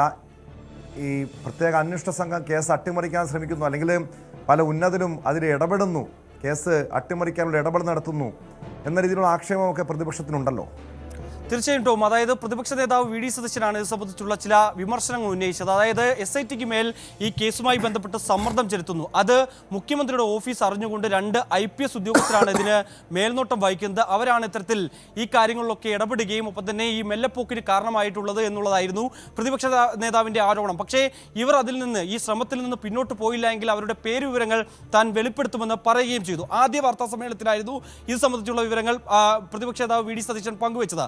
തൊട്ടു പിന്നാലെ SIT ഹൈക്കോടതിയെ സമീപിക്കുന്നു. ഈ അന്വേഷണ സംഘം കൂടുതൽ വിപുലീകരിക്കണം, കൂടുതൽ ആളുകളെ ഉൾപ്പെടുത്തണമെന്നുള്ള ഒരു ആവശ്യം മുന്നോട്ട് വെക്കുന്നു. അതിൻ്റെ അടിസ്ഥാനത്തിൽ ഹൈക്കോടതി 2 പേരെ കൂടി ഉൾപ്പെടുത്താം, 2 CIമാരെ കൂടി ഈ പ്രത്യേക അന്വേഷണ സംഘത്തിൻ്റെ ഭാഗമാക്കാമെന്ന് അതിന് വേണ്ടിയുള്ള അനുമതി നൽകുകയും ചെയ്യുന്നു. തുടർന്ന് 2 പോലീസ് ഉദ്യോഗസ്ഥരെ, അതായത് CIമാരായിട്ടുള്ള 2 പേരെ ഈ അന്വേഷണ സംഘത്തിൻ്റെ ഭാഗമാക്കുകയും ചെയ്യുന്നു. പക്ഷേ ഇതിലും ചില ആരോപണങ്ങൾ പ്രതിപക്ഷം ഉന്നയിക്കുന്നുണ്ട്. ഈ 2 CIമാരും ഈ അന്വേഷണ സംഘത്തിൻ്റെ ഭാഗമായി ഉൾപ്പെടുത്തിയതിന് പിന്നിൽ ഈ പറയുന്ന IPS ഉദ്യോഗസ്ഥരാണ്. ഈ 2 പേരെയും തിരികെ കയറ്റിയതിന് പിന്നിൽ ഇവരാണ്. അത് ഈ കേസ് അട്ടിമറിക്കുന്നതിന് വേണ്ടിയും ഒപ്പം തന്നെ ഈ CPM അടക്കമുള്ള രാഷ്ട്രീയ പാർട്ടികളിലെ പ്രധാനപ്പെട്ട നേതാക്കളിലേക്ക് അന്വേഷണം എത്താതിരിക്കുന്നതിന് വേണ്ടിയുള്ള ചില ശ്രമത്തിൻ്റെ ഭാഗമായാണ് ഇങ്ങനെ ഒരു നീക്കം നടത്തുന്നത് എന്നുള്ള ആരോപണമാണ് പ്രതിപക്ഷ നേതാവും മറ്റ് പ്രതിപക്ഷ അംഗങ്ങളും ഉയർത്തുന്ന വാദം. അത് എത്രത്തോളം ശരിയാണെന്നോ അല്ലെങ്കിൽ അത് സംബന്ധിച്ചുള്ള തെളിവുകളൊക്കെ കണ്ടെത്തേണ്ടത് പ്രത്യേക അന്വേഷണ സംഘവും ഒപ്പം തന്നെ ഹൈക്കോടതിയുമാണ്. ഇത് സംബന്ധിച്ചുള്ള വാദങ്ങൾ ഹൈക്കോടതിയുടെ പരിഗണനയിൽ ഇരിക്കുകയാണ് എന്നുള്ളത് തന്നെയാണ്. എന്തായാലും നിലവിലെ സാഹചര്യത്തിൽ ഏറ്റവും പ്രധാനപ്പെട്ട കാര്യമെന്ന് പറയുന്നത് ഇപ്പോഴും ഈ അന്വേഷണത്തിൽ ഒരു പുരോഗതിയും ഉണ്ടാകുന്നില്ല എന്നുള്ളതാണ്. മറ്റുന്നതരിലേക്ക്, അതായത് ഒരു ഉന്നതനുണ്ട് എന്ന് പറയുകയും ചെയ്യുന്നു. ആ ഉന്നതൻ ആരാണ് എന്നുള്ള ചോദ്യത്തിന് ഇപ്പോഴും അറസ്റ്റിൽ കഴിയുന്ന, ജയിലിൽ കഴിയുന്ന A. പത്മകുമാറിനോ അല്ലെങ്കിൽ മറ്റു ആളുകളോ തയ്യാറാകുന്നില്ല എന്നുള്ളതാണ്. അടുത്തിടെ കോടതിയിൽ ഹാജരാക്കിയപ്പോൾ A. പത്മകുമാർ പറഞ്ഞത് ശവന്തീനികളല്ല, അതായത് ഉന്നതൻ ആരാണ് എന്നുള്ള ചോദ്യത്തിന് ശവന്തീനികളല്ല എന്നുള്ള മറുപടിയായിരുന്നു A. പത്മകുമാറിന്റെ ഭാഗത്തുനിന്ന് ഉണ്ടാവുകയും ചെയ്തത്. എന്തായാലും ഈ ഉന്നതനാണെന്ന് കണ്ടെത്തേണ്ടിയിരിക്കുന്നു. ഒപ്പം തന്നെ ഈ നഷ്ടപ്പെട്ട തൊണ്ടി മുതൽ കണ്ടെത്തിയിരിക്കുന്നു. ഇത്രയും അതായത് 1.5 കിലോ സ്വർണം ആണ് കാണാതെ പോയതെന്നാണ് മസിലടക്കം രേഖപ്പെടുത്തിയിരിക്കുന്നത്. ആ സ്വർണം എവിടെയാണ്, അല്ലെങ്കിൽ അത് കണ്ടെത്താനായിട്ടുണ്ടോ, അല്ലെങ്കിൽ അത് ആരുടെ കൈവശമാണുള്ളത്, അല്ലെങ്കിൽ ആർക്കാണ് ഇത് വിറ്റിട്ടുള്ളത് എന്നടക്കമുള്ള കാര്യങ്ങളിലും അങ്ങനെയുള്ള ചോദ്യങ്ങൾ സ്വാഭാവികമായി ഉയർന്നു വരും. അതിനൊന്നും തന്നെ SITക്ക് ഇപ്പോൾ കൃത്യമായ മറുപടിയില്ല എന്നുള്ളതാണ്. അത് തന്നെയാണ് ഈ അന്വേഷണ ഉദ്യോഗസ്ഥരെ കുഴപ്പിക്കുകയും ചെയ്യുന്നത്. അത് ഈ അന്വേഷണ പുരോഗതി റിപ്പോർട്ട് ഈ ഇടക്കാല രീതിയിൽ സമർപ്പിക്കുകയും ചെയ്യും. എന്തായാലും കാലാവധി തീരാൻ ഇനി കുറച്ച് ദിവസങ്ങൾ കൂടി മാത്രമേ ഉള്ളൂ. അന്ന് എന്ത് റിപ്പോർട്ടായിരിക്കും നൽകുന്നത്, അപ്പോൾ തന്നെ ആ റിപ്പോർട്ടിൽ ഏതെങ്കിലും തരത്തിൽ ചില രാഷ്ട്രീയക്കാരുടെ പേരുകളുണ്ടോ, അല്ലെങ്കിൽ ഈ SITയുടെ അന്വേഷണത്തിൽ കാര്യമായ പുരോഗതി ഇല്ലയോ, ആ ഒരു ഘട്ടത്തിൽ ഹൈക്കോടതിയുടെ ഭാഗത്തുനിന്ന് വലിയ വിമർശനങ്ങൾ ഉണ്ടായാൽ പോലും തന്നെ അത് തിരിച്ചടിയാകാൻ പോകുന്നത് ഇടതുപക്ഷത്തിന് തന്നെയാണ്, CPMന് തന്നെയാണ് എന്നുള്ള കാര്യത്തിൽ സംശയമില്ല. വരാൻ പോകുന്ന നിയമസഭാ തെരഞ്ഞെടുപ്പിൽ വലിയ തിരിച്ചടി അയക്കാവുന്ന ഒരു കേസ് കൂടിയാണിത്. പ്രത്യേകിച്ച് നമ്മൾ കണ്ടതാണ് തദ്ദേശ തെരഞ്ഞെടുപ്പിൽ ഈ വിഷയം വലിയ രീതിയിൽ ആളിൽ കത്തുകയും ഇടതുമുന്നണിക്ക് അത് വലിയ രീതിയിൽ ദോഷമായി ഭവിക്കുകയും ചെയ്ത ഒരു പശ്ചാത്തലമുണ്ട്. അതുകൊണ്ട് തന്നെ കൂടുതൽ ഉന്നതരിലേക്ക് അല്ലെങ്കിൽ CPM നേതാക്കളിലേക്കോ അല്ലെങ്കിൽ ഇടതുമുന്നണി നേതാക്കളിലേക്കോ ഒക്കെ ഈ അന്വേഷണം എത്തിയാൽ അത് തിരിച്ചടിയാകാൻ പോകുന്നത് CPMനും ഇടതുമുന്നണിക്കും തന്നെയാണ്. അത് വരാൻ പോകുന്ന നിയമസഭാ തെരഞ്ഞെടുപ്പിൽ വലിയ തിരിച്ചടി നേരിടേണ്ടി വരും. നിയമസഭാ തെരഞ്ഞെടുപ്പിൽ അതായത് തുടർഭരണം വീണ്ടും ഉണ്ടാകുമെന്ന് ആവർത്തിച്ച് പറയുന്ന ഇടതുമുന്നണിക്ക് അല്ലെങ്കിൽ അവർക്ക് ഇനി അങ്ങനെ ഒരു ഭരണത്തിലേക്ക് വീണ്ടും കയറാതിരിക്കുന്ന തരത്തിലുള്ള ചില തിരിച്ചടികൾ ഈ ഒരു കേസുമായി ബന്ധപ്പെട്ട് ഉണ്ടാകാനുള്ള സാഹചര്യവും ഈ ഒരു ഘട്ടത്തിലുണ്ട്. യെസ്, വ്യക്തമാണ്. MG മിഥുനാണ് വിവരങ്ങൾ നൽകിയത്. ശബരിമല സ്വർണ്ണക്കൊള്ളയിൽ കേന്ദ്ര ഏജൻസികൾ അന്വേഷിക്കാൻ വരേണ്ടതില്ലെന്നാണ് SITയുടെ നിലപാട്. ഇക്കാര്യം ഹൈക്കോടതിയെ അറിയിക്കാനാണ് തീരുമാനം. തൊണ്ടി മുതൽ തിരിമറി കേസിൽ മുൻ മന്ത്രിയും MLAയുമായ ആന്റണി രാജുവിൻ്റെ വിധി എന്താകും? ആന്റണി രാജു കുറ്റക്കാരനെന്ന് കോടതി കണ്ടെത്തിയിരിക്കുന്നു. ആന്റണി രാജുവിനെതിരെ ഗൂഢാലോചനയും തെളിവ് നശിപ്പിക്കലും ഉൾപ്പെടെ തെളിഞ്ഞിട്ടുണ്ട്. അല്പസമയത്തിനകം തിരുവനന്തപുരം നെടുമങ്ങാട് മജിസ്ട്രേറ്റ് കോടതി കേസിൽ വിധി പറയും. അതായത് ആന്റണി രാജുവിനുള്ള ശിക്ഷ എന്താണെന്ന് അല്പസമയത്തിനകം അറിയാം. ആ വാർത്തയിലേക്ക് എത്താം ഇടവേള കഴിഞ്ഞ്.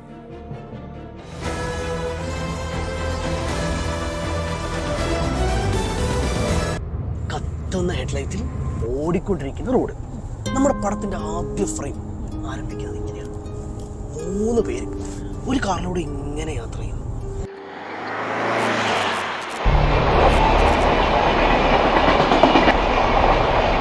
പെട്ടെന്ന് ഇതാ എന്തോ കണ്ട് ബ്രേക്ക് സ്ഥലം മാറ്റിയിരിക്കുന്നു. ഈ ആരാണ് കവർന്നത് എന്നത് സംബന്ധിച്ചുള്ള എന്തെങ്കിലും സൂചനയെങ്കിലും പോലീസിന് ഈ കേസുമായി ബന്ധപ്പെട്ട് ലഭിച്ചിട്ടുണ്ടോ?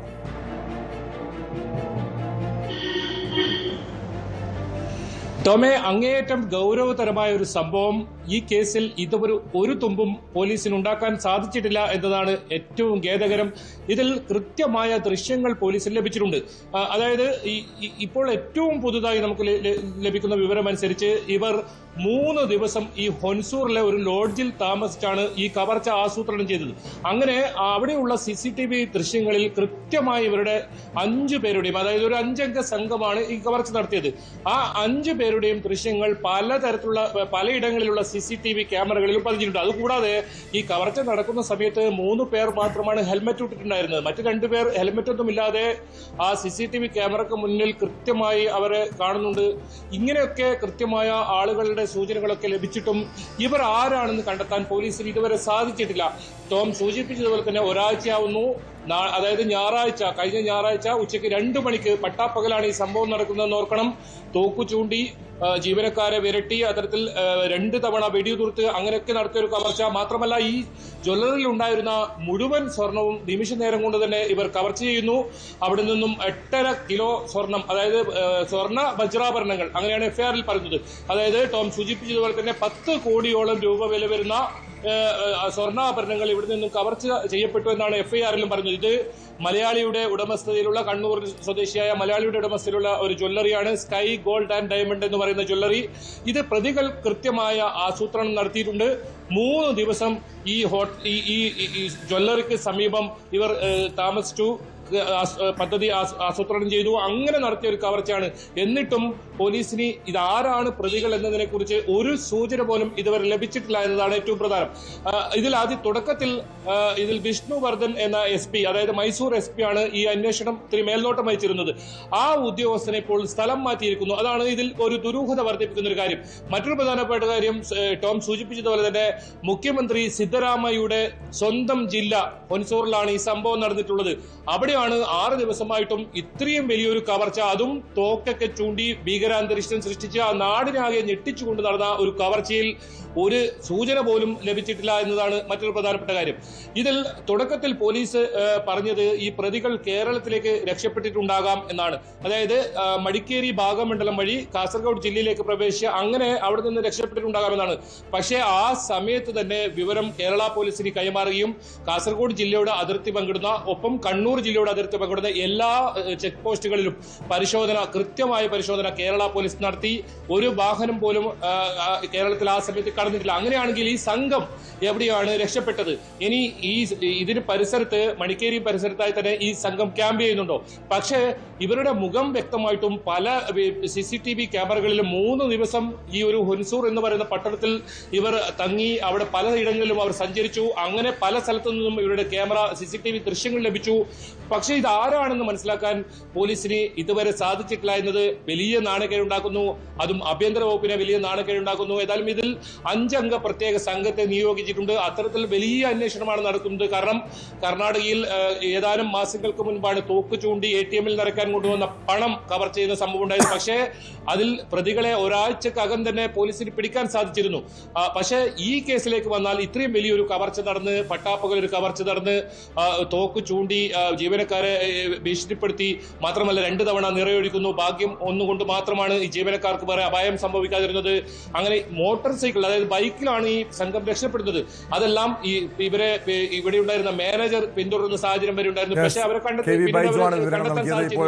തൊണ്ടി മുതൽ തിരുമറി കേസിൽ മുൻ മന്ത്രിയും MLA-യുമായ ആന്റണി രാജു കുറ്റക്കാരനെന്ന് കോടതിയിൽ വിധിച്ചിരുന്നു. ആന്റണി രാജു അതിനുശേഷം ഗവൺമെന്റ് കാലഘട്ടം 2002-ൽ 3 DYSP-മാരുടെ നേതൃത്വത്തിൽ 8 പോലീസ് ഉദ്യോഗസ്ഥന്മാർ ഈ കേസ് അന്വേഷിക്കുകയും ഞാൻ നിരപരാധിയാണെന്നും വേറെ ആളുകളാണ് പ്രതിയെന്നും പറഞ്ഞിട്ട് റിപ്പോർട്ട് കോടതിക്ക് സമർപ്പിക്കുകയും ചെയ്തിരുന്നു 2002-ൽ.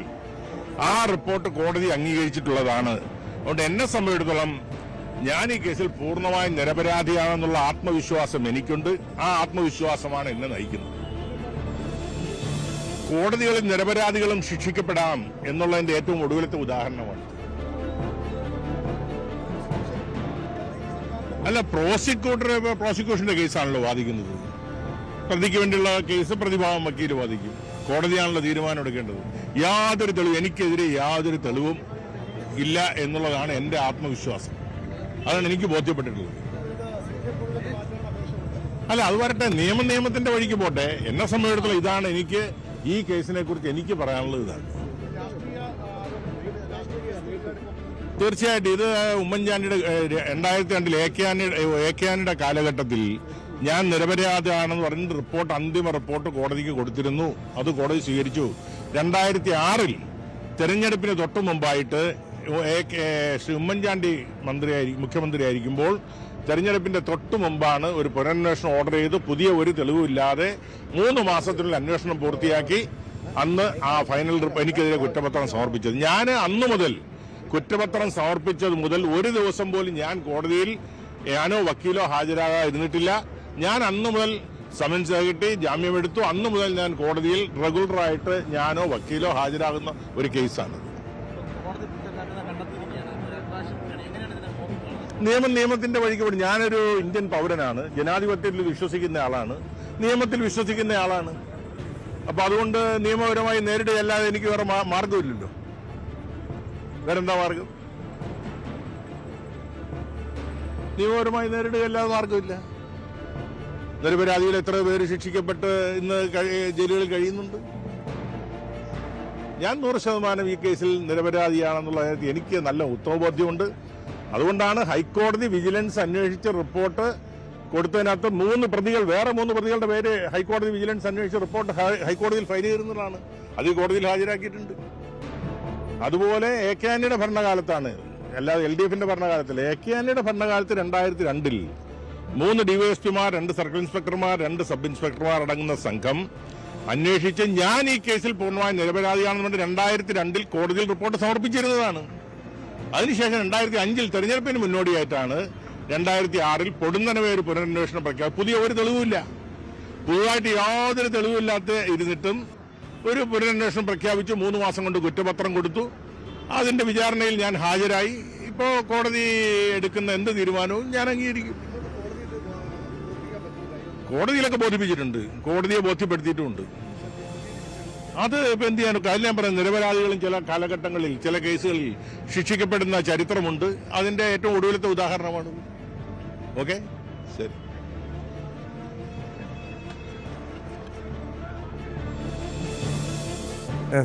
നിരപരാധികളും ശിക്ഷിക്കപ്പെട്ടിട്ടുണ്ട്. അതിൻ്റെ ഒരു ഉദാഹരണമാണ് താനെന്ന രീതിയിലുള്ള ന്യായീകരണമാണ് ആന്റണി രാജു MLA നടത്തുന്നത്.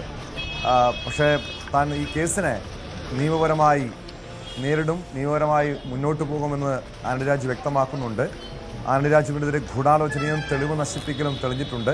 തിരുവനന്തപുരം നെടുമങ്ങാട് മജിസ്ട്രേറ്റ് കോടതി അല്പസമയത്തിനകം ആന്റണി രാജുവിനുള്ള ശിക്ഷ വിധിക്കും. അതായത് ഏകദേശം 3 പതിറ്റാണ്ട് മുൻപ് നടന്ന സംഭവമാണ്. ഒരു മയക്കുമരുന്ന് കേസിലെ പ്രതിയെ രക്ഷപ്പെടുത്താൻ അഭിഭാഷകൻ കൂടിയായ ആന്റണി രാജു തൊണ്ടി മുതലിൽ കൃത്രിമം നടത്തിയെന്നായിരുന്നു കേസ്. ജീവപര്യന്ത ശിക്ഷ ലഭിക്കാവുന്ന കുറ്റമായതിനാൽ MLA സ്ഥാനം നഷ്ടമാകുന്നതിന് പുറമെ തെരഞ്ഞെടുപ്പിൽ മത്സരിക്കാനുള്ള നീക്കത്തിനും തിരിച്ചടിയായേക്കും. വിവരങ്ങളുമായി VV അരുൺ ചേരുന്നുണ്ട് തിരുവനന്തപുരത്ത് നിന്ന്. അരുൺ, ആന്റണി രാജു പറയുന്നത് താൻ കുറ്റം ചെയ്തിട്ടില്ല, നിരപരാധിയാണ്, കോടതിക്കും തെറ്റുപറ്റിയിട്ടുണ്ട്. അതായത് നിരപരാധികളും ശിക്ഷിക്കപ്പെട്ട ചരിത്രമൊക്കെ അദ്ദേഹം സൂചിപ്പിക്കുന്നുണ്ട്. നിയമപരമായി മുന്നോട്ട് പോകാൻ തന്നെയാണ് തീരുമാനം എന്ന് പറയുന്നു. ഇവിടെ 2 വർഷത്തിലധികം ശിക്ഷ ലഭിച്ചു കഴിഞ്ഞാൽ MLA സ്ഥാനം നഷ്ടമാകും, തെരഞ്ഞെടുപ്പിൽ മത്സരിക്കാൻ കഴിയാത്തൊരു സാഹചര്യം ഉണ്ടാകും. പ്രത്യേകിച്ചും നിയമസഭാ തെരഞ്ഞെടുപ്പ് അടുത്തിരിക്കെ ഇടതുമുന്നണിക്ക്, പ്രത്യേകിച്ച് ആന്റണി രാജുവിൻ്റെ പാർട്ടിക്ക്, ജനാധിപത്യ കേരള കോൺഗ്രസിന് ഉൾപ്പെടെ വലിയൊരു തിരിച്ചടിയാണ് ഈ കോടതി വിധി. എപ്പോൾ കോടതി കേസ് പരിഗണിക്കും? അല്പസമയത്തിനകം 2:45 കേസിൽ വിധി പറയാനാണ് സാധ്യത. 2 കേസിലാണ് രണ്ട് സാധ്യതകളാണുള്ളത്. ഒന്ന്, ഈ കോടതിക്ക് ഇതിൽ ജീവപര്യന്തം തടവ് വരെ ശിക്ഷിക്കാവുന്ന കുറ്റം തെളിഞ്ഞുകൊണ്ട് തന്നെ ഇവിടെ വിധി പറയാൻ കഴിയില്ല എന്ന പ്രോസിക്യൂഷന്റെ ഹർജിയുണ്ട്, ഉപഹർജിയുണ്ട്. അത് തിരുവനന്തപുരം CGM കോടതിയിലേക്ക് മാറ്റണം. ഇത് ജനപ്രതിയായതുകൊണ്ട് പ്രത്യേക കോടതി, ജനപ്രതികളുടെ കേസ് പരിഗണിക്കുന്ന പ്രത്യേക കോടതിയാണ്. ഇവിടെ ഇതിന് വിധി പറയാനുള്ള അവകാശമില്ല, അധികാരമില്ല എന്നാണ് പ്രോസിക്യൂഷൻ നിർദ്ദേശിച്ചിരിക്കുന്നത്. അതുകൊണ്ടാണ് ആ കേസ് CGM കോടതിയിലേക്ക് മാറ്റണമെന്ന ആവശ്യം പ്രോസിക്യൂഷൻ മുന്നോട്ട് വച്ചത്. അതിലാകാം ഒരുപക്ഷെ 2:45 വിധി പറയുക. ഇപ്പോൾ യൂത്ത് കോൺഗ്രസ് പ്രതിഷേധവും ഇവിടെ ഉണ്ടായിരുന്നു. ആന്റണി രാജു തൊണ്ടി മുതൽ കട്ടെടുത്ത സഖാക്കളാണ് എന്നൊക്കെ പറഞ്ഞുള്ള ഒരു ബാനർ കൂടി അവർ ഇവിടെ പ്രദർശിപ്പിക്കുന്നുണ്ട്. ആന്റണി രാജു കയറി പോകുമ്പോഴും ചില മുദ്രാവാക്യങ്ങൾ വിളിച്ച് അദ്ദേഹത്തിനെതിരെ യൂത്ത് കോൺഗ്രസ് നിലപാടെടുത്തിരുന്നു. ഏതായാലും ആന്റണി രാജു ഇപ്പോൾ കോടതിക്കുള്ളിലേക്ക് പോയിട്ടുണ്ട്. നിരപരാധികളും ശിക്ഷിക്കപ്പെടാം എന്നാണ് ഒരു അഭിഭാഷകൻ കൂടിയായ ആന്റണി രാജു പറയുന്നത്. ഈ കേസ് പൂർണ്ണമായ രാഷ്ട്രീയ പ്രേരിതമെന്ന് അദ്ദേഹം പറയുന്നു. 2005 അന്നത്തെ ആന്റണി സർക്കാരിന്റെ കാലത്ത് അന്വേഷിച്ച് മറ്റു 3 പ്രതികളുണ്ട് എന്ന് വിജിലൻസ് കണ്ടെത്തിയ കേസാണ്. 2006 തെരഞ്ഞെടുപ്പിൽ തൊട്ട് മുമ്പ് വീണ്ടും ഈ കേസ് അന്വേഷിക്കുകയായിരുന്നു. പുനരന്വേഷണത്തിലും പുതിയ തെളിവുകളൊന്നും കണ്ടെത്തിയില്ല. പക്ഷേ തന്നെയും മറ്റൊരാളെ മാത്രം പ്രതിയായി കേസെടുക്കുകയായിരുന്നു. പൂർണ്ണമായും രാഷ്ട്രീയ പ്രേരിതമായ കേസെന്നാണ് ആന്റണി രാജു പറയുന്നത്. മാത്രമല്ല നിരപരാധികളും ശിക്ഷിക്കപ്പെടുന്ന സാഹചര്യങ്ങൾ പലപ്പോഴും ഉണ്ടാകാറുണ്ട്. അതിന്റെ ഒടുവിലത്തെ ഇരയാണ് താനെന്നാണ് മുതിർന്ന ഒരു തിരുവനന്തപുരം വഞ്ചൂർ ബാറിലെ ഏറ്റവും പ്രമുഖനായ അഭിഭാഷക ഒരാൾ കൂടിയാണ് ആന്റണി രാജു. ജനപ്രതിനിധി അപ്പുറത്തേക്ക് ഒരു പ്രമുഖ അഭിഭാഷകൻ കൂടി. അദ്ദേഹം തന്നെ പറയുന്നു, കോടതികളിൽ കേസുകൾ വരുമ്പോൾ നിരപരാധികളും ശിക്ഷിക്കപ്പെടും, അതിന്റെ അവസാന ഇരയാണ് താനെന്ന് പറഞ്ഞുകൊണ്ടാണ് അദ്ദേഹം ഈ വിധിന്യായം കേൾക്കാൻ കോടതിക്കുള്ളിലേക്ക് പോയിരിക്കുന്നത്. നമുക്കറിയാം, ഇത് രാഷ്ട്രീയ കേസായി സ്വാഭാവികമായി അദ്ദേഹം ഒരു MLA ആയതുകൊണ്ട് രാഷ്ട്രീയമായുള്ള ആരോപണങ്ങളാണ് കൂടുതൽ വരുന്നത്. പക്ഷേ അതിനപ്പുറത്തേക്ക് അഭിഭാഷക വൃത്തിയിലെ അധാർമികതയ്ക്ക് തെളിവായി കൂടിയുള്ള ഒരു കേസായി ഇതിനെ കാണണം. കാരണം ഒരു അഭിഭാഷകൻ തന്റെ കക്ഷിയെ രക്ഷിക്കാൻ എന്ത് അധാർമികതയ്ക്കും വൃത്തികേടിനും ശ്രമിക്കുമെന്നതിന് തെളിവായി കൂടി കേസിനെ കാണേണ്ടതുണ്ട്. ആ രീതിയിലാണ് ആന്റണി രാജു കേസിൽ പ്രതിയാകുന്നത്. അതിന് കോടതി ജീവനക്കാരനും കൂട്ടുനിന്നു. ഒരു പ്രതിയെ രക്ഷിക്കാൻ തൊണ്ടി മുതൽ മാറ്റുന്നു, അത് കൃത്രിമം നടത്തി. കോടതി ഈ പ്രതിയുടെ സ്വകാര്യ വസ്തുക്കൾ വിട്ടുകൊടുക്കാമെന്നാണ് പറയുന്നത്. പക്ഷേ അതിന്റെ മറവിൽ ഇയാളുടെ അടിവസ്ത്രം, ഏറ്റവും പ്രധാനപ്പെട്ട തൊണ്ടി മുതലായ ഇയാൾ അടിവസ്ത്രത്തിൽ ഹെറോയിൻ ഓയിൽ കടത്തിയാണ് വന്നത്. ആ അടിവസ്ത്രം തന്നെ മാറ്റി, അതിന്റെ അളവ് മാറ്റി, ഇയാൾക്കത് പാകമല്ല എന്ന് കോടതിയിൽ തെളിയിക്കാൻ ഹൈക്കോടതിയിൽ കേസ് പോകുമ്പോൾ അതിന്റെ ഭാഗമായാണ് ഈ കേസ് അയാൾ മാറ്റിയത്. അതുകൊണ്ട് തന്നെയാണ് അതിൽ അഭിഭാഷക വൃത്തിയിലെ ഒരു അധാർമികത തെളിവായി കൂടി അതിനെ കാണേണ്ട സാഹചര്യം ഉണ്ടാകുന്നത്. ഏതായാലും കോടതി ഇപ്പോൾ ആന്റണി രാജുവും കൂട്ടുപ്രതി ജോസും കുറ്റക്കാരെന്ന് കണ്ടെത്തിയിരിക്കുന്നു. അവരുടെ ശിക്ഷ ഒരുപക്ഷെ ഉടൻ വിധിച്ചേക്കും. അല്ലെങ്കിൽ ഞാൻ നേരത്തെ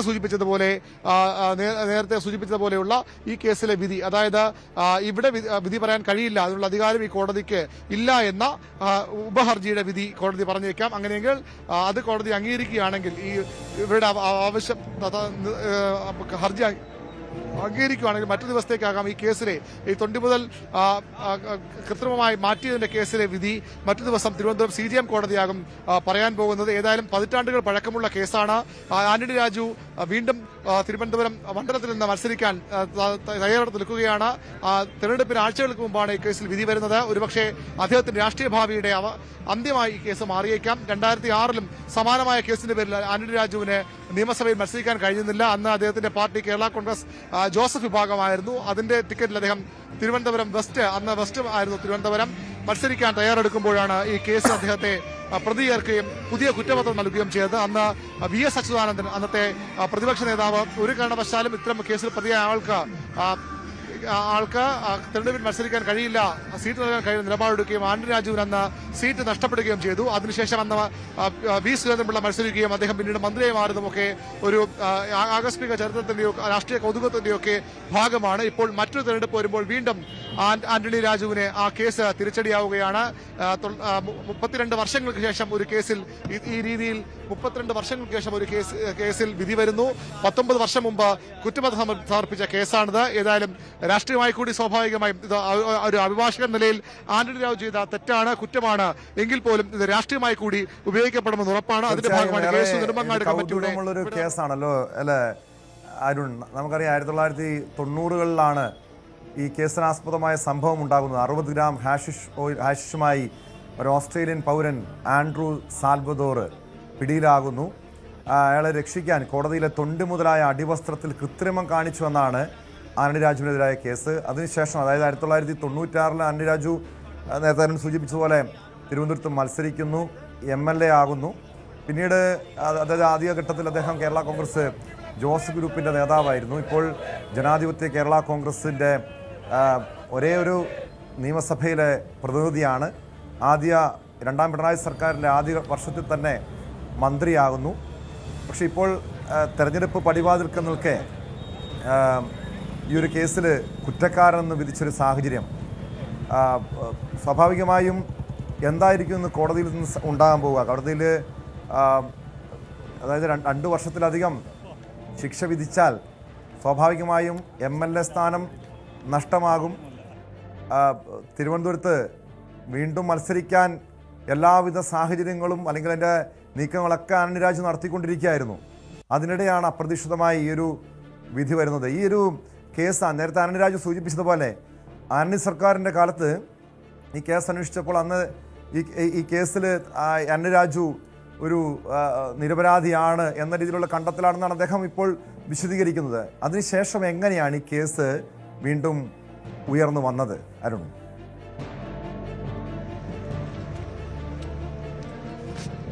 തീർച്ചയായിട്ടും അന്ന് അദ്ദേഹം ഒരു അഭിഭാഷക നിലയിൽ ചെയ്ത തെറ്റാണ്. അതാണ് പിന്നീട് അദ്ദേഹത്തിന്റെ രാഷ്ട്രീയ ജീവിതത്തിൽ ഏറ്റവും വലിയ തിരിച്ചടിയായി മാറുന്നത്.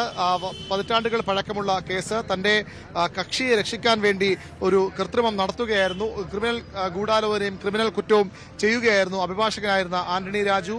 അതാണ് ഇപ്പോൾ അദ്ദേഹത്തിന് ഈ രീതിയിൽ തിരിച്ചടിയായിരിക്കുന്ന കേസിന്റെ ഒന്ന് സഞ്ചരിച്ചാൽ 90-ലാണ് ഈ കേസിന് ആസ്പദമായ അല്ലെങ്കിൽ ഈ കേസിലേക്ക് നയിച്ച പ്രതി ഓസ്ട്രേലിയൻ പൗരൻ തിരുവനന്തപുരത്ത് 61 ഗ്രാം ഹാഷിഷ് ഓയിലുമായി പിടിയിലാകുന്നത്. അദ്ദേഹത്തിന്റെ അടിവസ്ത്രത്തിൽ ഹാഷിഷ് ഓയിൽ കടത്തുകയായിരുന്നു. അങ്ങനെയാണ് പ്രതിയെ പിടികൂടുന്നത്. സെലിൻ വിൽഫർഡ് എന്ന വളരെ പ്രശസ്തയായ അഭിഭാഷകയുടെ ജൂനിയർ ആയിരുന്നു ആന്റണി രാജു. അന്ന് പക്ഷേ ഈ കേസിൽ ഈ പ്രതിയെ ശിക്ഷിച്ചു, സെഷൻസ് കോടതി ശിക്ഷിച്ചു. 10 വർഷം തടവിനും 1 ലക്ഷം രൂപ പിഴയും ശിക്ഷിക്കുന്നു. അതിനുശേഷമാണ് അയാൾ ഹൈക്കോടതിയിലേക്ക് അപ്പീൽ പോകുന്നത്. അപ്പീൽ പോകുമ്പോഴാണ് ഈ കൃത്രിമം നടന്നത്. ഇയാൾ പിന്നീട് പുറത്തു വരുന്നത് ഇയാൾ മറ്റൊരു കേസ് ജയിലിൽ കിടക്കെ സഹതടവുകാരനോട് ഇങ്ങനെ കൃത്രിമം കാട്ടിയാണ് രക്ഷപ്പെട്ടത് എന്ന അവകാശവാദം ഉന്നയിക്കുന്നു. അവിടെ നിന്നാണ് പിന്നീട് അന്വേഷണത്തിലേക്ക് പോകുന്നത്.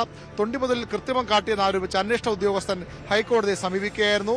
വിജിലൻസ് ഇത് ശരിവച്ചുകൊണ്ട് റിപ്പോർട്ട് കോടതിയിൽ നൽകി. ഇതിന്റെ അടിസ്ഥാനത്തിൽ 94 വഞ്ചൂർ പോലീസ് കേസെടുത്തത്.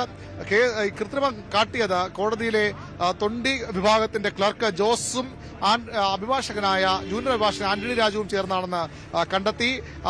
ഈ 4 മാസം ജയിലിൽ കഴിഞ്ഞ ശേഷമാണ് ഈ സാൽവദോർ സാർലി എന്ന ഓസ്ട്രേലിയൻ പൗരൻ 4 മാസം ജയിലിൽ കിടന്നു. അതിനുശേഷം അദ്ദേഹത്തിന്റെ ബന്ധുവെത്തി ഇയാളുടെ കേസിന് ആവശ്യമില്ലാത്ത സ്വകാര്യ വസ്തുക്കൾ കൈമാറണമെന്ന ആവശ്യം കോടതിയിൽ അറിയിക്കുന്നു. സ്വാഭാവികമായും കേസുമായി ബന്ധമില്ലാത്ത കാര്യങ്ങൾ വിട്ടുകൊടുക്കാൻ കോടതി ഉത്തരവിട്ടു. അതിനു മുമ്പ് ഈ അടിവസ്ത്രം കൂടി അതിനൊപ്പം തെളിവായി നിന്ന ഏറ്റവും പ്രധാന തെളിവായ അടിവസ്ത്രം കൂടി ഇയാൾ വാങ്ങുകയായിരുന്നു. അത് അഭിഭാഷകൻ ക്ലർക്കും ചേർന്ന് അവിടെ നിന്ന് കൊണ്ടുപോയി ഇയാളുടെ അളവ് മാറ്റി, അതായത് അടിവസ്ത്രത്തിന്റെ യഥാർത്ഥ അളവ് മാറ്റി സ്റ്റിച്ച് ചെയ്തുകൊണ്ട് വരികയായിരുന്നു. അതാണ് ഇപ്പോൾ ആന്റണി രാജുവിനെ കുരുക്കായി മാറിയത്. 2000 ഉത്തരമേഖല IG ആയിരുന്നു TP സെൻകുമാർ. അദ്ദേഹം ഈ കേസിൽ അന്വേഷണത്തിന് ഉത്തരവിടുകയായിരുന്നു.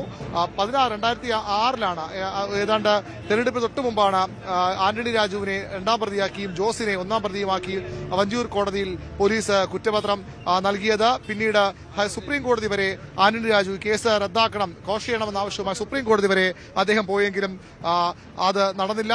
കേസുമായി മുന്നോട്ട് പോകാൻ കോടതി നിർദ്ദേശിക്കുകയായിരുന്നു. ഒടുവിൽ 2014 പ്രത്യേക ഉത്തരവിലൂടെ ജനപ്രതിനിധികളുടെ കേസുകൾ പരിഗണിക്കുന്ന നെടുമങ്ങാട് കോടതിയിലേക്ക് കേസ് മാറ്റുകയായിരുന്നു.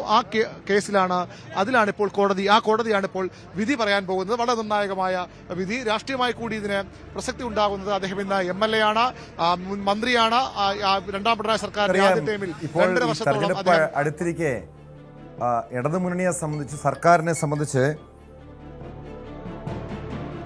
ഏറ്റവും വലിയ പ്രതിസന്ധിയായിരിക്കുന്നു. ഒരു വശത്ത് ശബരിമല സ്വർണ്ണക്കൊള്ള കേസിൽ അന്വേഷണം നടക്കുന്നു.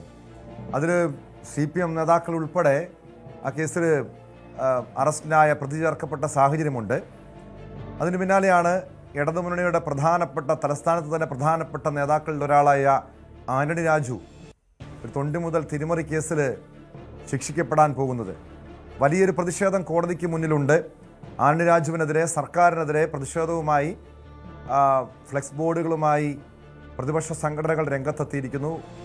അതോടൊപ്പം കൂടുതൽ യുവജന സംഘടനാ പ്രതിനിധികൾ ഒരു പ്രതിഷേധത്തിന്റെ ഭാഗമായി അവിടെ എത്തിയിട്ടുണ്ട്. ഒരു പ്രതിഷേധത്തിന്റെ സ്വഭാവം ഇപ്പോൾ അവിടെ ഉണ്ടോ, കോടതിക്ക് മുന്നിലുണ്ടോ അരുൺ? നേരത്തെ ആന്റണി രാജു കയറിപ്പോകുമ്പോൾ മുദ്രാവാക്യം മുഴക്കി പ്രതിഷേധിക്കുകയായിരുന്നു KSU കോൺഗ്രസ് പ്രവർത്തകരും ഒക്കെ ഉണ്ട്. അവർ ചെയ്തത് പിന്നീട് അവർ ഒരു ബാനർ ഇവിടെ സ്ഥാപിക്കുകയും ചെയ്തു. അതിനപ്പുറത്തേക്ക് കാര്യമായ പ്രതിഷേധം ഈ ഘട്ടത്തിൽ ഉണ്ടാകുന്നില്ല എന്ന് വേണം മനസ്സിലാക്കാൻ. പക്ഷേ ഇത് രാഷ്ട്രീയമായി കൂടി ഒരുപക്ഷെ ആരോപണമായി ഉയർന്നു വന്നേക്കാം. കാരണം അദ്ദേഹം വളരെ പ്രധാനപ്പെട്ട ഇടതുമുന്നണിയിലെ പ്രധാനപ്പെട്ട നേതാക്കളിൽ ഒരാളാണ്, മുൻ മന്ത്രിയാണ്. അതുകൊണ്ട് തന്നെ ഇതൊരു രാഷ്ട്രീയ ആരോപണമായി കൂടി മാറിയേക്കാം. പക്ഷേ ഇതിൽ നമ്മൾ ശ്രദ്ധിക്കേണ്ട ഒരു കാര്യം, ആന്റണി രാജു എന്ന രാഷ്ട്രീയക്കാരനല്ല ഈ കൃത്രിമത്വം നടത്തിയത്. നമ്മൾ ആ ഒരു ഭാഗം കൂടി ഇതിൽ പറഞ്ഞു പോകണമെന്ന് കരുതുന്നു. ആന്റണി രാജു എന്ന അഭിഭാഷകനാണ് ഇത്തരം ഒരു അധാർമികമായ, തന്റെ പ്രൊഫഷന് ചെയ്യാത്ത ഒരു കാര്യം ചെയ്തത്. ഒരു അഭിഭാഷക വൃത്തിയുടെ അധാർമികമായ ഇടപെടലായി കൂടി ഈ കേസിൽ നമ്മൾ കാണേണ്ടതുണ്ട്. അത്തരം ഒരു കാര്യമാണ് ഇത് പ്രധാനമായും സംഭവിച്ചിട്ടുള്ളത്. പിന്നീട് ഒരുപക്ഷെ അദ്ദേഹം രാഷ്ട്രീയ സ്വാധീനമൊക്കെ ഇതിലേതെങ്കിലുമൊക്കെ ഘട്ടങ്ങളിൽ ഉപയോഗിച്ചിരുന്നിരിക്കാം. അത് തള്ളിക്കളയാൻ കഴിയുന്നതൊന്നുമല്ല. പക്ഷേ ഒരു അഭിഭാഷകൻ തന്റെ കക്ഷിയെ രക്ഷിക്കാൻ വേണ്ടി ഇത്തരത്തിൽ തൊണ്ടി മുതൽ തന്നെ മാറ്റുന്നു, തൊണ്ടി മുതൽ കൃത്രിമം കാട്ടുന്നു. അതും കോടതി നൽകിയ ഒരു ഇളവ്, ഈ പ്രതിയുടെ സ്വകാര്യ വസ്തുക്കൾ വിട്ടു കൊടുക്കണമെന്ന കോടതിയുടെ ഒരു ഉത്തരവിന്റെ പിൻബലത്തിൽ കോടതിയെ കബളിപ്പിച്ചുകൊണ്ട് ഒരു ക്രിമിനൽ കുറ്റം ചെയ്തത് അന്നത്തെ അഭിഭാഷകനും അയാളെ സഹായിച്ച കോടതി ജീവനക്കാരനുമാണ്. അതാണ് ഈ കേസിൽ ഏറ്റവും പ്രധാനപ്പെട്ട കാര്യം. ഏതായാലും 94 അന്ന് കെ കരുണാകരൻ സർക്കാരിന്റെ കാലത്താണ്, ഈ 90-ലാണ്, അത് 90 ഇടതു സർക്കാരിന്റെ കാലത്താണ് കേസ് ആദ്യം നടക്കുന്നത്. പിന്നീട് 94 കരുണാകരൻ സർക്കാരിന്റെ കാലത്ത് പ്രതിയെ വെറുതെ വിടുന്നു. ആന്റണി സർക്കാരിന്റെ കാലത്ത് വീണ്ടും അന്വേഷിക്കുമ്പോഴാണ് ഈ കേസിൽ മറ്റു 3 പ്രതികളുണ്ടെന്ന് ആന്റണി രാജു പറയുന്നത് പോലെ കേസ് മാറുന്നത്. ഏതായാലും അതിനുശേഷം ഉമ്മൻചാണ്ടി സർക്കാർ 2005 ഉമ്മൻചാണ്ടി അധികാരമൊഴിയുന്നതിന് മുമ്പാണ് കേസ് വീണ്ടും അന്വേഷിക്കാനുള്ള നിർദ്ദേശം നൽകുകയും 3 മാസങ്ങൾ കൊണ്ട് അന്വേഷിച്ച് ആന്റണി രാജുവിനെ പ്രതി ചേർത്ത് കേസ് രജിസ്റ്റർ ചെയ്യുകയും ചെയ്ത് ആ കേസാണ് ഇപ്പോൾ അന്തിമ വിചാരണയിലേക്ക് കടക്കുന്നത്, വിധി പ്രഖ്യാപനത്തിലേക്ക് കടക്കുന്നത്. ഏതാനും നിമിഷങ്ങൾക്കുള്ളിൽ ആ കേസിന്റെ വിധി പുറത്തു വരും. ഒരുപക്ഷെ കേസിൽ ആന്റണി രാജു കുറ്റക്കാരനെ കണ്ടെത്തിയിരുന്നു. അദ്ദേഹത്തിനുള്ള ശിക്ഷയാകില്ല ആദ്യം വിധിക്കാൻ പോകുന്നത്. ഈ കേസിൽ ശിക്ഷ പറയാനുള്ള അധികാരം ഈ കോടതിക്കുണ്ടോ, അല്ലെങ്കിൽ 3 വർഷത്തിൽ താഴെയാണ് ശിക്ഷ ആന്റണി രാജുവിനും കൂട്ടുപ്രതിക്ക് ലഭിക്കുന്നെങ്കിൽ ഒരുപക്ഷെ ഇപ്പോൾ തന്നെ ശിക്ഷ പറഞ്ഞേക്കാം. അല്ലെങ്കിൽ CJM കോടതിയിലേക്ക് മാറ്റി ശിക്ഷ പറയാനുള്ള അധികാരം CJM കോടതിക്ക് മുകളിലുള്ള കോടതികൾക്കാണ്, ജീവപര്യന്തം വരെ തടവ് ലഭിക്കാവുന്ന കുറ്റങ്ങൾക്ക്.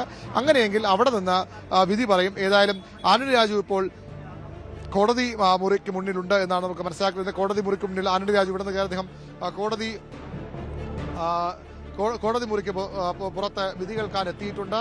അവിടെ കയറും മുമ്പാണ് അദ്ദേഹം നമ്മോട് പ്രതികരിച്ചത്. നിരപരാധികളും ശിക്ഷിക്കപ്പെടാം, കോടതി വിധികളെല്ലാം പൂർണ്ണമായും ശരിയല്ല എന്ന് ഒരു മുതിർന്ന സൂചിപ്പിച്ചതുപോലെ രാഷ്ട്രീയ കേരളത്തെ സംബന്ധിച്ച് ഒരു ആകാംക്ഷയുടെ നിമിഷങ്ങളാണ്. ആന്റണി രാജുവിനെ സംബന്ധിച്ചത് നെഞ്ചിടിപ്പിൻ്റെ ഒരു നിമിഷങ്ങളാണ്. അരുൺ, ഇവിടെ നമുക്കറിയാം ഈ ഒരു 3 വർഷത്തിലധികം ശിക്ഷ വിധിക്കുകയാണെങ്കിൽ അത് മറ്റൊരു കോടതിയിലേക്കായിരിക്കും. അങ്ങനെയെങ്കിൽ അറസ്റ്റ് ഉൾപ്പെടെയുള്ള നടപടികൾ ഉണ്ടാകാം. അതല്ല 3 വർഷത്തിൽ താഴെയാണെങ്കിൽ സ്വാഭാവികമായും കോടതിയിൽ നിന്ന് തന്നെ ജാമ്യം ലഭിക്കാം. പക്ഷേ ആന്റണി രാജുവിൻ്റെ, അരുൺ സൂചിപ്പിച്ചതുപോലെ രാഷ്ട്രീയ ഭാവി അവസാനിക്കുന്നു. കാരണം ഇനിയൊരു തെരഞ്ഞെടുപ്പ് പോരാട്ടത്തിന് അദ്ദേഹത്തിന് കഴിയുമോ എന്നതുപോലും സംശയമാണ്. കാരണം എന്തായിരിക്കും കോടതിയുടെ വിധി, അതിനുള്ള ആകാംക്ഷയാണ്. എന്താണ് പ്രോസിക്യൂഷൻ്റെ വാദം എന്താണ്? ഈ കേസിൽ പ്രോസിക്യൂഷൻ നടത്തിയ തെളിവുകളടക്കം കണക്കിലെടുത്ത് കോടതി നേരത്തെ ഗൂഢാലോചനയും തെളിവ് നശിപ്പിക്കലും തെളിഞ്ഞതായി കോടതി കണ്ടെത്തിയിരുന്നു. ജീവപര്യന്തം വരെയും ശിക്ഷ ലഭിക്കാവുന്ന കുറ്റമാണ്. പ്രോസിക്യൂഷൻ്റെ നിലപാട്, ആവശ്യം എന്താണ്?